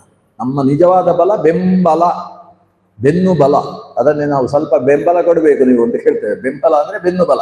ನಿಜವಾದ ಬಲ ಅಂದ್ರೆ ಬೆನ್ನು ಬಲ. ಆ ಬೆನ್ನಿನ ಬಲ, ಅದಕ್ಕೆ ಕಾರಣ ಮೂಲಾಧಾರ. ಮೂಲಾಧಾರಕ್ಕೆ ಪೆಟ್ಟು ಬಿದ್ದರೆ ಹೇಗೆ ಒಂದು ಸರ್ಪವನ್ನು, ಸರ್ಪವಿದ್ಯೆ ಅಂತ ಒಂದು ಸಂಸ್ಕೃತದಲ್ಲಿ ಸರ್ಪಶಾಸ್ತ್ರ ಇದೆ. ಸರ್ಪವಿದ್ಯೆಯಲ್ಲಿ ಸರ್ಪವನ್ನು ಹೇಗೆ ಹಿಡಿಯುವುದು ಬಹಳ ಸುಲಭ, ಏನು ಭಾರಿ ಕಷ್ಟ ಇಲ್ಲ. ಸರ್ಪವನ್ನು ಹಿಡಿಯುವಂಥ ವಿಧಾನವನ್ನೆಲ್ಲ ಹೇಳ್ತಾರೆ. ಸರ್ಪವನ್ನು ನಿಮಗೆ ಸಾಯಿಸಬೇಕು ಅಂತಾದ್ರೆ ಏನು ಮಾಡಬೇಕು? ಏನಿಲ್ಲ, ಅದರ ಬಾಲವನ್ನು ಹಿಡ್ಕೊಂಡು ಹೀಗೊಮ್ಮೆ ಮಾಡಬೇಕು, ಕೊಡಬೇಕು, ಸತ್ತೋಯ್ತು ಅಂತ ಅರ್ಥ. ಯಾಕಂದ್ರೆ ಅದರದ್ದು ಶರೀರ ಎಲ್ಲ ರಿಂಗು ಇರ್ತದೆ. ಅದನ್ನು ಆ ಕಡೆಯಿಂದ ಹಿಡಿದು ನೀವು ಎಷ್ಟು ಹೊಡೆದ್ರು ಏನೂ ಆಗುದಿಲ್ಲ. ಈ ಕಡೆಯಿಂದ ಒಂದು ಸಲ ಜಾಡಿಸಿದ್ರೆ ಸಾಯ್ತದೆ ಅಂತ. ಯಾಕಂದ್ರೆ ಆ ರಿಂಗುಗಳೆಲ್ಲ ಬಿಟ್ಟುಕೊಳ್ತಾರೆ. ಮನುಷ್ಯನ ಬೆನ್ನು ಮೂಳೆಗೆ ಪೆಟ್ಟು ಬಿದ್ದರೆ, ಮೂಲಕ್ಕೆ ಒಂದು ಪೆಟ್ಟು ಬಿದ್ದರೆ ಹೇಗೆ ಬೆನ್ನು ಮೂಳೆ ಪುಡಿ ಆಗೋದ್ರಿಂದ ಆತನ ಶರೀರದ ಬಲಪೂರ್ತಿ ಹೋಗಿಬಿಡ್ತದೋ, ಹಾಗೆ ಸರ್ಪಗಳಲ್ಲಿ ಇದು ಅಂತ ಇದನ್ನು ಪ್ರಾಣಿಶಾಸ್ತ್ರ ನಿರೂಪಣೆ ಮಾಡ್ತದೆ. ಮನುಷ್ಯನ ಶರೀರದ ಸಂಸ್ಥಿತಿಗೆ ಕಾರಣವಾದಂತಹ ಆಧಾರ ಸ್ಥಾನ ಆದ್ರಿಂದ ಮೂಲಾಧಾರ ಅಂತ ವೃಷಣಾಸನ ಮೂಲದಲ್ಲಿರತಕ್ಕಂತಹ ಭಾಗವನ್ನು ಹೇಳುವುದು. ದುರ್ಯೋಧನನನ್ನು ಸಾಯಿಸಿದಲ್ವ ಭೀಮಸೇನ, ಗದೆಯಲ್ಲಿ ಪೆಟ್ಟು ಕೊಟ್ಟು. ಅದೆಲ್ಲಿಗೆ ಪೆಟ್ಟು ಬಿದ್ದದ್ದು ಅಂದ್ರೆ ಮೂಲಾಧಾರಕ್ಕೆ ಪೆಟ್ಟು ಬಿದ್ದದ್ದು. ಮೂಲಾಧಾರಕ್ಕೆ ಪೆಟ್ಟು ಬಿದ್ದ ಮೇಲೆ ಚೇತರಿಸಿಕೊಳ್ಳುವುದಕ್ಕೆ ಸಾಧ್ಯ ಇಲ್ಲ. ಗದಾ ಯುದ್ಧ ಮಾಡಬೇಕಾದ್ರೆ ಎಲ್ಲ ಕಡೆಗೂ ಕವಚ ಹಾಕೊಳ್ಳಿಕೊಂಡು ಮೂಲಾಧಾರಕ್ಕೆ ಕವಚ ಹಾಕೊಳ್ಬೇಕಾದ ಅವಶ್ಯಕತೆ ಇಲ್ಲ. ಯಾಕೆಂತಂದ್ರೆ ಅಲ್ಲಿಗೆ ಹೊಡೆಯುವ ಹಾಗಿಲ್ಲ. ಗದಾ ವಿದ್ಯೆಯ ನಿಯಮ ಇದೆ, ಇಂಥ ಜಾಗಕ್ಕೆ ಹೊಡಿಬಾರ್ದು ಅಂತ. ಆದ್ರೆ ಭೀಮಸೇನ ಅಲ್ಲೇ ಹೊಡೆದು ನಿನ್ನನ್ನು ಸಾಯಿಸ್ತೇನೆ, ಯಾಕಂದ್ರೆ ಅಷ್ಟೇ ಎಡವಟ್ಟು ಮಾಡಿದ್ದೀನಿ ನೀನು ಸಭೆಯಲ್ಲಿ. ಬೇಡದೇ ಇದ್ದ ಪ್ರದೇಶವನ್ನು ಸಭೆಗೆ ತೋರಿಸಿ ಈ ಜಾಗದಲ್ಲಿ ಬಂದು ಕೂತುಕೋ ಅಂತ ನಮ್ಮ ಪತ್ನಿಯಾದ ದ್ರೌಪದಿ ದೇವಿಗೆ ಹೇಳಿದಂತ ಅನಾಚಾರ ನೀನು, ಅಲ್ಲೇ ಹೊಡೆದು ಸಾಯಿಸ್ತೇನೆ ಅಂತ ಹೇಳಿದ್ದ ಭೀಮಸೇನ. ಅಂತಹ ಆ ಭಾಗ ಏನಿದೆ ಅದು ಬೆನ್ನು ಮೂಳೆಯನ್ನೇ ಹೊಡೆದು ಆಮೇಲೆ ಎದ್ದು ಕೂತುಕೊಳ್ಳಿಕ್ಕೆ ಆಗುದಿಲ್ಲ ಅಲ್ಲಿಗೆ ಪೆಟ್ಟು ಬಿತ್ತು ಅಂತ. ಆದ್ರೆ ಆ ರೀತಿ ದುರ್ಯೋಧನ ಕೆಲವು ದಿವಸದ ತನಕ ತಾನು ಪ್ರಾಣಿಗಳನ್ನು ಓಡಿಸ್ಲಿಕ್ಕಾಗದೆ ಶರೀರವನ್ನು ತಾನಾಗಿ ರಣಹದ್ದುಗಳು ಕುಕ್ಕಿ ತಿನ್ನುವ ಹಾಗೆ ಆತ ರಣರಂಗದಲ್ಲಿ ಬಿದ್ದಿದ್ದಂತಹ ಕಥೆಯನ್ನು ಮಹಾಭಾರತದಲ್ಲಿ ಓದ್ತೇವೆ ನಾವು. ಅದು ಮೂಲಾಧಾರ. ಆ ಮೂಲಾಧಾರ ಅದು ಶರೀರಕ್ಕೆ ಮೂಲ ಆಧಾರ ಪ್ರದೇಶ. ಆ ಪ್ರದೇಶದಲ್ಲಿ ಒಂದು ಏನು ಸುಷುಮ್ನಾದ ಮೂಲಾಧಾರ ಅದು ಆ ಮೂಲಾಧಾರದಲ್ಲಿ ಪದ್ಮ ಇದೆ. ಈ ಪದ್ಮ ಆಗ ಹೇಳಿದ 5 ಪದ್ಮವೇ ಬಿಡಿ, ಅದು ಸುಷುಮ್ನೆಗೆ ಸಂಬಂಧಪಟ್ಟದ್ದು. ಇದು ಸುಷುಮ್ನೆಯ ಒಳಗೇನು ಬ್ರಹ್ಮನಾಡಿ ಇದೆ, ಆ ಬ್ರಹ್ಮನಾಡಿಯಲ್ಲಿರುವಂತಹದ್ದು ಮೂಲಾಧಾರ. ಆ ಮೂಲಾಧಾರದಲ್ಲಿ ಒಂದು ಪದ್ಮ ಇದೆ. ಆ ಪದ್ಮ 4 ದಳದ ಪದ್ಮ. ಇದೆಲ್ಲ ನೆನಪಿಟ್ಟುಕೊಳ್ಳೋದು ಕಷ್ಟ. ದಿವಸ ಯೋಚನೆ ಮಾಡುವವನಿಗೆ ಮಾತ್ರ ನೆನಪಿರ್ಲಿಕ್ಕೆ ಸಾಧ್ಯ. ಯಾಕಂದ್ರೆ ಇಲ್ಲಿ ತನಕ 8 ದಳದ ಪದ್ಮ ಮಾತಾಡ್ತಾ ಇದ್ವಿ. ಈಗ ಹಾಗಲ್ಲ, ಮೂಲಾಧಾರದಲ್ಲಿರುವುದು 4 ದಳದ ಪದ್ಮ. ಹಾಗಾದ್ರೆ ಈಗ ಒಂದು ಸಲ ನಮ್ಗೆ ಮನಸ್ಸಿಗೆ ಆಶಾಕಿರಣ ಏನಂದ್ರೆ ಬಿಜೆಪಿ ಪದ್ಮವು ಬರ್ಲಿಕ್ಕೆ ಸಾಕು ಇದರಲ್ಲಿಂದ. ಯಾಕಂದ್ರೆ ಇಲ್ಲಿ 4 ದಳದ ಪದ್ಮ ಇರುವುದು ಮೂಲಾಧಾರದಲ್ಲಿ. ಆಚಾರ್ಯ ಹೇಳ್ತಾರೆ, ಚತುಷ್ಷಡಷ್ಟ ದ್ವಿಚತುರ್ದ್ವಿಷಡ್ಕ ದಲೇಶು ಪದ್ಮೇಶು ಸಿತಾರುಣೇಶು. ಮೂಲಾಧಾರದಲ್ಲಿ 4 ದಳದ ಪದ್ಮ. ಮೇಲೆ ಸ್ವಾದಿಷ್ಠಾನ ನಾಭಿಯ ಹತ್ರ ಬರ್ತದೆ, ಅಲ್ಲಿ 6 ದಳದ ಪದ್ಮ. ಅಲ್ಲಿಂದ ಮೇಲೆ ಮಣಿಪುರವನ್ನು ಲೆಕ್ಕ ಹಾಕಲಿಲ್ಲ, ಅಲ್ಲಿ ಒಂದು 8 ದಳದ ಪದ್ಮ ಇದೆ, ಅದು ಬಿಡಿ. ಅಲ್ಲಿಂದ ಹೃದಯಕ್ಕೆ ಬಂದ್ರೆ ಅಲ್ಲಿ ಅನಾಹತ ಅಂತಿದೆ ಚಕ್ರ. ಅನಾಹತ ಚಕ್ರದಲ್ಲಿರುವುದು 8 ದಳದ ಪದ್ಮ, 8 ದಳದ ಪದ್ಮವೇ. ಚತುಷ್ಷಡಷ್ಟ ಅಷ್ಟ ಬಂತು. ಆಮೇಲೆ ಕಂಠದಲ್ಲಿ ಒಂದು ಪದ್ಮ ಇದೆ, ಅದಕ್ಕೆ ವಿಶುದ್ಧ ಅಂತ ಕರೀತಾರೆ, ವಿಶುದ್ಧ ಚಕ್ರ ಅಂತ ಕರೀತಾರೆ. ಆ ವಿಶುದ್ಧ ಚಕ್ರದಲ್ಲಿ 2 ದಳದ ಪದ್ಮ. ನೀವು ಪ್ರಪಂಚದಲ್ಲಿ ನೋಡಿದರೆ ಸಿಗಲಿಕ್ಕಿಲ್ಲ, ಅಲ್ಲಿ ಉಂಟು 2 ದಳದ ಪದ್ಮ. ಆಮೇಲೆ ಅಲ್ಲಿಂದ 2 ಹುಬ್ಬುಗಳ ಮಧ್ಯದಲ್ಲಿ ಆಜ್ಞಾ ಚಕ್ರ ಇದೆ, ಅಲ್ಲಿ ಮತ್ತೆ 4 ದಳದ ಪದ್ಮ. ಮತ್ತೆ ಅಲ್ಲಿಂದ ಮತ್ತೆ ಶಿರಸ್ಸಿಗೆ ಹೋದ್ರೆ ಸಹಸ್ರಾರ ಅಂತ ಕರಿತೇವೆ, ಬ್ರಹ್ಮರಂಧ್ರ ಅಂತ, ಅಲ್ಲಿ 12 ದಳದ ಪದ್ಮ ಇದೆ. ಅಲ್ಲಿಂದ ಮೇಲೆ 10 ಅಂಗುಲ ಮೇಲಕ್ಕೆ ಹೋಯ್ತು ಅಂತ ಹೇಳಿದ್ರೆ ಬ್ರಹ್ಮರಂಧ್ರದ ಮೇಲ್ಭಾಗದಲ್ಲಿ ಅಲ್ಲಿರತಕ್ಕಂಥದ್ದು ಸಹಸ್ರಾರ. ಸಹಸ್ರ ಅಂದ್ರೆ 1000, ಅರ ಅಂದ್ರೆ ದಳ, 1000 ದಳವುಳ್ಳಂತಹ ಪದ್ಮ. ಶತಪತ್ರವೂ ಅಲ್ಲ, ಅದು ಸಹಸ್ರ ಪತ್ರ ಪದ್ಮ ಅಂತ. ಹೀಗೆ ಶರೀರದಲ್ಲಿ ಪದ್ಮಗಳ ಬಗ್ಗೆ ಶ್ರೀಮನ್ ಮಧ್ವಾಚಾರ್ಯರು ಉಲ್ಲೇಖ ಮಾಡಿದ್ದಾರೆ. ಬೇರೆ ಬೇರೆ ತಂತ್ರಗ್ರಂಥಗಳು ಇದನ್ನು ಹೇಳ್ತಾರೆ. ನಾನು ಯಾಕೆ ಮಧ್ವಾಚಾರ್ಯರನ್ನು ಹೆಚ್ಚು ಉಲ್ಲೇಖ ಮಾಡ್ತಾ ಇದ್ದೇನೆ ಅಂದ್ರೆ, ಬೇರೆ ಶಂಕರಾಚಾರ್ಯರು ಹೇಳಿದ್ದು ಮತ್ತು ಮಧ್ವಾಚಾರ್ಯರು ಹೇಳಿದ್ದು ಸುಮಾರು ಒಂದೇ ಥರ ಇದೆ. ಈ ಪದ್ಮಗಳ ವಿಷಯದಲ್ಲಿ ಹೆಚ್ಚು ವ್ಯತ್ಯಾಸ ಇಲ್ಲ. ಆದರೆ ಪದ್ಮಗಳ ಬಗ್ಗೆ, ಈ ಚಕ್ರಗಳ ಬಗ್ಗೆ ಮಧ್ವಾಚಾರ್ಯರು, ಶಂಕರಾಚಾರ್ಯರು, ರಾಮಾನುಜಾಚಾರ್ಯ ಹೇಳಲಿಕ್ಕೆ ಹೋಗಲಿಲ್ಲ. ಆಮೇಲೆ ವಲ್ಲಭಾಚಾರ್ಯ ಹೇಳಿದ್ದಾರೆ, ಚೈತನ್ಯರು ಹೇಳಿದ್ದಾರೆ, ಅನೇಕರು ಹೇಳಿದ್ದಾರೆ. ಆದರೆ ಹೆಚ್ಚು ಹೇಳಿರುವುದು ಬಂಗಾಳದಲ್ಲಿ ಬಂದಂತಹ ಶಾಕ್ತೇಯರು. ಶಾಕ್ತೇಯರು ಅಂದ್ರೆ ಶಕ್ತಿಯನ್ನು ಉಪಾಸನೆ ಮಾಡುವವರು. ಶಕ್ತಿ ಉಪಾಸಕರು ಹೆಚ್ಚು ಮಾಟ ಮಂತ್ರ ಇತ್ಯಾದಿಗಳನ್ನು ಮಾಡಿ ಅಘೋರಿಗಳ ಹಾಗೆಲ್ಲ ವ್ಯವಹಾರ ಮಾಡ್ತಾ ಇದ್ದವರು. ಅವರು ಅಲ್ಲಿ ಹೇಳಬೇಕಾದ್ರೆ ಎಲ್ಲ ಈ ಶಾಕಿನಿ, ಡಾಕಿನಿ ಇತ್ಯಾದಿ ಯೋಗಿನಿ ಉಪಾಸನೆಗಳನ್ನು ಅಲ್ಲಿ ಹೇಳ್ತಾರೆ. ಈ ಉಪಾಸನೆ ನೀವೀಗ ಇಂಗ್ಲಿಷ್ನಲ್ಲಿ ಚಕ್ರಗಳ ಬಗ್ಗೆ ಬೇಕಾದಷ್ಟು ಪುಸ್ತಕ ಇದೆ, ಸಂಸ್ಕೃತದಲ್ಲೇ ನಿಮಗೆ ಕಡಿಮೆ ಸಿಗೋದು ಪುಸ್ತಕ. ಇಂಗ್ಲಿಷ್ನಲ್ಲಿ ದಿ ಸರ್ಪೆಂಟ್ ಪವರ್ ಅಂತ ಪುಸ್ತಕ ತೆಗಿಬಹುದು, ಬೇಕಾದಷ್ಟಿದೆ. ನಮ್ಮ ಶರೀರದ ಕುಂಡಲಿನಿ ಶಕ್ತಿ ಬಗ್ಗೆ, ಈ ಚಕ್ರಗಳ ಬಗ್ಗೆ ಹೇಳ್ತಕ್ಕಂಥ ಪುಸ್ತಕಗಳು ಬೇಕಾದಷ್ಟಿದೆ. PN ವೋಕ್ ಅವರು ಬರೆದ ಪುಸ್ತಕವೂ ಕೂಡ ಇದೆ. ಆದರೆ ಈ ಎಲ್ಲ ಪುಸ್ತಕಗಳು ಹೆಚ್ಚಾಗಿ ಈ ಶಕ್ತಿ ಉಪಾಸನೆಗೆ ಸಂಬಂಧಪಟ್ಟವುಗಳು, ಅಂದ್ರೆ ಮಾಟ ಮಂತ್ರಗಳಿಗೆ ಸಂಬಂಧಪಟ್ಟದ್ದು. ನೀವು ಈ ಉಪಾಸನೆಯಿಂದ ಏನಾಗ್ತದೆ ನಿಮ್ಮ ಮನಸ್ಸು ಅಂದ್ರೆ, ಯಾರಿಗಾದ್ರೂ ಮಾಟ ಮಾಡುವ ಅಂತ ಅನಿಸಿಕೆ ಶುರುವಾಗ್ತದೆ. ನೀವು ಹೀಗೆ ಕೂತಲ್ಲಿ ನೆಲದಿಂದ ಮೇಲೆ ಹೇಳಲಿಕ್ಕೆ ಶುರು ಆಗ್ತದೆ, ನೀವು ಹೇಳಿದ್ದೇನೋ ನಡೆಯುತ್ತೆ. ಆವಾಗ ಇದ್ದಾಗ ದುಡ್ಡು ಮಾಡುವ, ಇನ್ನೊಬ್ಬರಿಗೆ ಮೋಸ ಮಾಡುವ, ಈ ರೀತಿಯ ಪ್ರಲೋಭನೆಗಳನ್ನು ಹುಟ್ಟಿಸತಕ್ಕಂತಹ ಅನೇಕ ಉಪಾಸನೆಗಳ ಬಗ್ಗೆ ಇವತ್ತು ಇಂಗ್ಲಿಷ್ನಲ್ಲಿ ನಮಗೆ ಈ ಸರ್ಪೆಂಟ್ ಪವರ್ ಬಗ್ಗೆ ಅಂದ್ರೆ ಕುಂಡಲಿನಿ ಶಕ್ತಿಯ ಬಗ್ಗೆ ಅನೇಕ ಪುಸ್ತಕಗಳು ಸಿಗ್ತವೆ. ಆದರೆ ಅತ್ಯಂತ ಸಾತ್ವಿಕವಾದ ಈ ಉಪಾಸನೆ ಪ್ರತಿನಿತ್ಯವೂ ನಾವು ಮಾಡಬೇಕಾದಂತಹ ನಾಡಿ ಚಿಂತನೆಯ ಬಗ್ಗೆ ಶ್ರೀಮನ್ ಮಧ್ವಾಚಾರ್ಯರು ಉತ್ಕೃಷ್ಟವಾದ ವಿಷಯವನ್ನು ಕೊಟ್ಟಿದ್ದಾರೆ, ಶಂಕರಾಚಾರ್ಯರು ವಿಷಯವನ್ನು ಕೊಟ್ಟಿದ್ದಾರೆ. ಆ ದೃಷ್ಟಿಯಿಂದ ನಾನು ಇದನ್ನು ಹೆಚ್ಚು ಉಲ್ಲೇಖ ಮಾಡ್ತಾ ಇದ್ದೇನೆ. ಇಲ್ಲಿಂದ ಮೂಲಾಧಾರದಿಂದ ಪ್ರಾರಂಭ ಆಗ್ತಕ್ಕಂಥ ನಾಡಿಯಲ್ಲಿ 7 ಜಾಗಗಳಲ್ಲಿ 5 ಕಮಲಗಳು ಇರುವುದಲ್ಲದೆ ಪ್ರತ್ಯೇಕ ಚಕ್ರ ಸಂಬಂಧಿ ಕಮಲ ಇದೆ. ಮೂಲಾಧಾರದಲ್ಲಿ ಇರತಕ್ಕಂಥದ್ದು 4 ದಳದ ಪದ್ಮ. ನಾವು ಇದನ್ನು ಉಪಾಸನೆ ಮಾಡುವ ಕ್ರಮ ಒಂದು 5 ನಿಮಿಷದಲ್ಲಿ ಹೇಳ್ತೇನೆ. ಹೇಗೆ ಅಂದ್ರೆ, ಪೂರ್ವಾಭಿಮುಖವಾಗಿ ನೇರವಾಗಿ ಕೂತುಕೊಳ್ಬೇಕು, ಪ್ರಾಣಾಯಾಮ ಮಾಡಬೇಕು. ಇದು ಪುರುಷರಿಗೆ ಸ್ತ್ರೀಯರಿಗೆ ಅಂತ ಪ್ರತ್ಯೇಕ ಇಲ್ಲ, ಎಲ್ಲರಿಗೂ ಸಮಾನವಾದದ್ದು. ಪುರುಷರು ಸ್ತ್ರೀಯರು ಎಲ್ಲರಿಗೂ ಸಮಾನ. ಸಾಧ್ಯ ಇದ್ರೆ ಆಚಮನ ಮಾಡಿಕೊಳ್ಳಬೇಕು. ಆಚಮನ ಅನ್ನೋದು ಶರೀರದಲ್ಲಿ ಶುದ್ಧಿಯನ್ನು ಸಂಪಾದನೆ ಮಾಡುವುದಕ್ಕೆ ಇರುವಂತಹದ್ದು. ಅದು ಋಗ್ವೇದಾಯ ಸ್ವಾಹ ಇತ್ಯಾದಿ ಆದರೂ ಸರಿ, ಕೇಶವಾಯ ಸ್ವಾಹ ಅಥವಾ ಕೇಶವಾಯ ನಮಃ ಅನ್ನುವುದಾದರೂ ಸರಿ. ಕೇಶವಾದಿಗಳಲ್ಲಿ 24 ರೂಪಗಳ ಚಿಂತನೆಯ ಮೂಲಕ ನಮ್ಮ 24 ತತ್ವಗಳನ್ನು ಶುದ್ಧಿ ಮಾಡುವ ವಿಧಾನ ಇದೆ. ಋಗ್ವೇದಾಯ ಸ್ವಾಹ ಇತ್ಯಾದಿಗಳಲ್ಲಿ ನಮ್ಮ ಆಯಾ ಇಂದ್ರಿಯಗಳ ನಿಯಾಮಕ ದೇವತೆಗಳನ್ನು ಧ್ಯಾನ ಮಾಡುವ ವಿಧಾನ ಇದೆ. ಇಲ್ಲಿ ಸೂರ್ಯ ಚಂದ್ರರು, ಇಲ್ಲಿಗೆ ದಿಗದೇವತೆಗಳು, ಈ ಕೈಗೆ ಇಂದ್ರ ಅಧಿಪತಿ, ಕಾಲಿಗೆ ಸಂಬಂಧಪಟ್ಟ ಹಾಗೆ ವಿಷ್ಣು ಇದ್ದಾನೆ, ಜಯಂತ ಇದ್ದಾನೆ, ಅಂತರಿಕ್ಷ ದೇವತೆಗಳಿದ್ದಾರೆ, ನಾಭಿಯಲ್ಲಿ ಆತ್ಮ ಅಂತರಾತ್ಮ ಪರಮಾತ್ಮರಿದ್ದಾರೆ. ಆ ಶರೀರದಲ್ಲಿ ಪ್ರೇರಕವಾದ ದೇವತಾ ಸ್ವರೂಪ ಏನಿದೆ, ಮೂಗಿನಲ್ಲಿ ವಾಯುದೇವ ಪ್ರೇರಣೆ ಮಾಡ್ತಾನೆ. ವಾಯವೇ ನಮಃ ಸೂರ್ಯಾನ್ ಮಹಾ ಚಂದ್ರಾಯ ನಮಃ ದಿಗ್ಭ್ಯೋ ನಮಃ ಅಂತ ಆಯಾ ಇಂದ್ರಿಯಗಳನ್ನು ಯಾರು ನಿಯಂತ್ರಣ ಮಾಡತಕ್ಕಂಥ ದೇವತೆಗಳಿದ್ದಾರೆ ಅವರನ್ನು ಸ್ಮರಿಸುವಂತಹ ವಿಧಾನವನ್ನು ನಾವು ಆಚಮನ ಅಂತ ಕರೀತೇವೆ. ಅದು ಬಿಟ್ಟು ಆಚಮನ ಅಂದ್ರೆ ಕೈಯಲ್ಲಿ ಸಿಕ್ಕಾಬಟ್ಟೆ ನೀರು ಹಾಕೊಂಡು ಬುಸ್ ಅಂತ ಕುಡಿಯುವುದಲ್ಲ.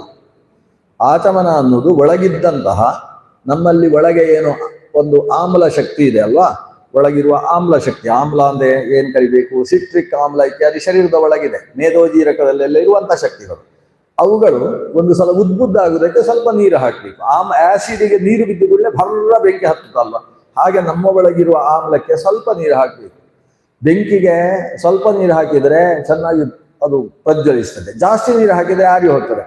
ಆಚಮನ ಅಂತ ಕೈಪೂರ್ತಿ ನೀರು ಹಾಕಿಕೊಂಡು ಕುಡಿಯುವುದಲ್ಲ, ಒಂದು ಉದ್ದು ಮುಳುಗು ಅಷ್ಟೇ ನೀರು ಹಾಕಿಕೊಂಡು ಅದನ್ನು ಸಾವಕಾಶವಾಗಿ ಸ್ವೀಕರಿಸಿ ಆಮೇಲೆ ಆಯಾ ದೇವತೆಗಳನ್ನು ಒದ್ದೆಯ ಕೈಯಲ್ಲಿ ಮುಟ್ಟಿಕೊಳ್ಳುವುದರ ಮೂಲಕ ಶರೀರದಲ್ಲಿ ಶುದ್ಧಿಯನ್ನು ಸಂಪಾದನೆ ಮಾಡುವ ವಿಧಾನಕ್ಕೆ ಆಚಮನ ಅಂತ ಹೆಸರು.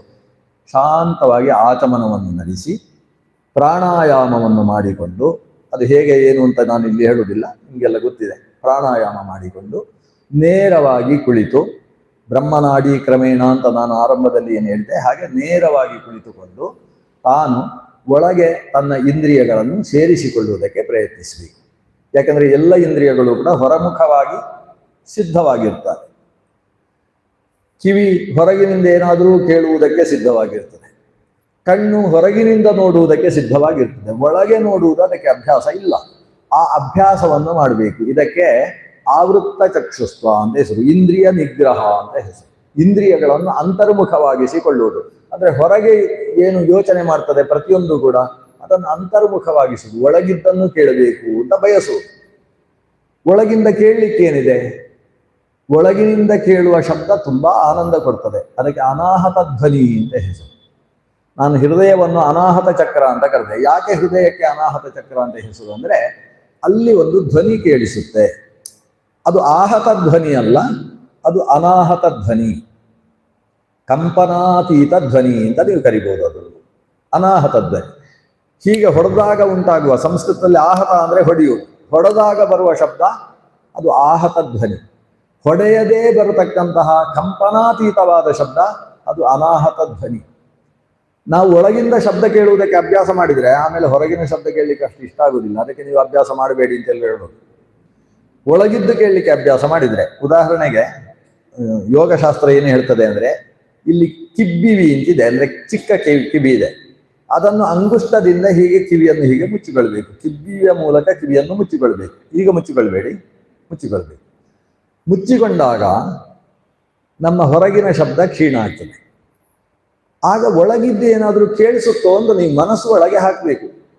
ಆಚಾರ್ಯ ಹೇಳಿದ್ದಾರೆ ಕೇಳಿಸಬೇಕು ಕೇಳಿಸಬೇಕು ಅಂತ ಹೀಗೆ ಯೋಚನೆ ಮಾಡಬೇಕು. ಒಳಗೇನೋ ಕೇಳಿಸುತ್ತೆ, 100ಕ್ಕೆ 100 ಹೇಳ್ತೇನೆ ನಾನು, 100% ಒಳಗಿಂದ ಕೇಳಿಸೇ ಕೇಳಿಸುತ್ತೆ. ಈ ದಾರ್ಢ್ಯವನ್ನು ಇಟ್ಟುಕೊಂಡು ನೀವು ಹೀಗೆ ಕಿವಿ ಮುಚ್ಚಿ ಒಳಗಿಂದ ಕೇಳಲಿಕ್ಕೆ ಶುರು ಮಾಡಬೇಕು.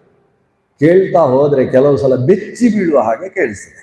ಇದು ಕಷ್ಟದ ವಿಷಯ ಅಲ್ಲ, ಭಾರಿ ಸುಲಭದ ಹೇಳ್ತಾ ಇದ್ದೇನೆ ನಾನು. ಬೆಚ್ಚಿ ಬೀಳುವ ಶಬ್ದ, ಅಗ್ನಿ ಪರ್ವತಗಳೆಲ್ಲ ಸುಡಿದು ಜ್ವಾಲಾಮುಖಿ ಎಲ್ಲವೂ ಕೂಡ ಹರಿದು ಬರಬೇಕಾದ್ರೆ ಏನು ಶಬ್ದ ಬರ್ತದೋ ಆ ರೀತಿಯ ಶಬ್ದ ಕೇಳಿಸುತ್ತೆ.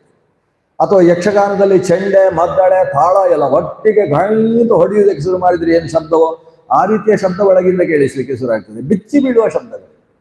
ಅಥವಾ ಕೆಲವರಿಗೆ ಚಲನಚಿತ್ರದಲ್ಲಿ ಪಿಶಾಚಿಗಳು ಬರುವಾಗ ಶಬ್ದ ಮಾಡ್ತಾರೆ, ಅಂಥ ವಿಚಿತ್ರವಾದ ಶಬ್ದ, ಹೆದರಿಸುವ ಶಬ್ದಗಳು ಒಳಗಿಂದ ಕೇಳುವುದಕ್ಕೆ ಶುರು ಆಗ್ತದೆ.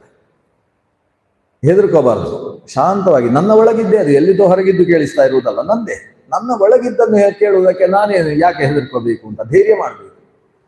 ನನಗೆ ಶಾಂತವಾದ ಧ್ವನಿ ಬೇಕು ಅಂತ ಮನಸ್ಸು ಸಾತ್ವಿಕವಾಗಬೇಕು. ನಮ್ಮಲ್ಲಿ ರಾಜಸ ತಾಮಸ ಗುಣಗಳಿದ್ದಷ್ಟು ಅಂಥ ಶಬ್ದವೇ ಜಾಸ್ತಿ ಕೇಳಿಸುತ್ತೆ. ಕೇಳಿ ಅಭ್ಯಾಸ ಮಾಡಬೇಕು.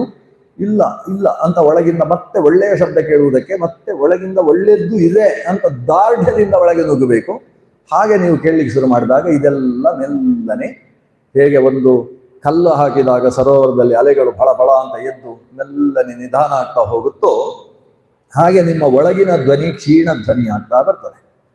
ಕ್ಷೀಣ ಧ್ವನಿ ಆದ ಮೇಲೆ ಒಂದು ಸಮುದ್ರದ ಘೋಷದ ಹಾಗೆ, ಸಮುದ್ರದ ಪಕ್ಕದಲ್ಲಿ ಕೂತಾಗ ಒಂದು ಘೋಷ ಉಂಟಲ್ಲ, ಅಥವಾ ಜೋರಾಗಿ ಗಾಳಿ ಬೀಸ್ತಾ ಇದ್ದಾಗ ರೊಯ್ ಅಂತ ಒಂದು ಶಬ್ದ ಉಂಟಲ್ಲ, ಆ ರೀತಿಯ ಶಬ್ದ ಒಳಗಿಂದ ಏನೋ ಗಾಳಿ ಬೀಸ್ತಾ ಇದೆಯೋ ಅಂತ ಹೇಳುವ ರೀತಿಯ ಶಬ್ದ ಕೇಳಿಸಲಿಕ್ಕೆ ಶುರು ಆಗ್ತದೆ.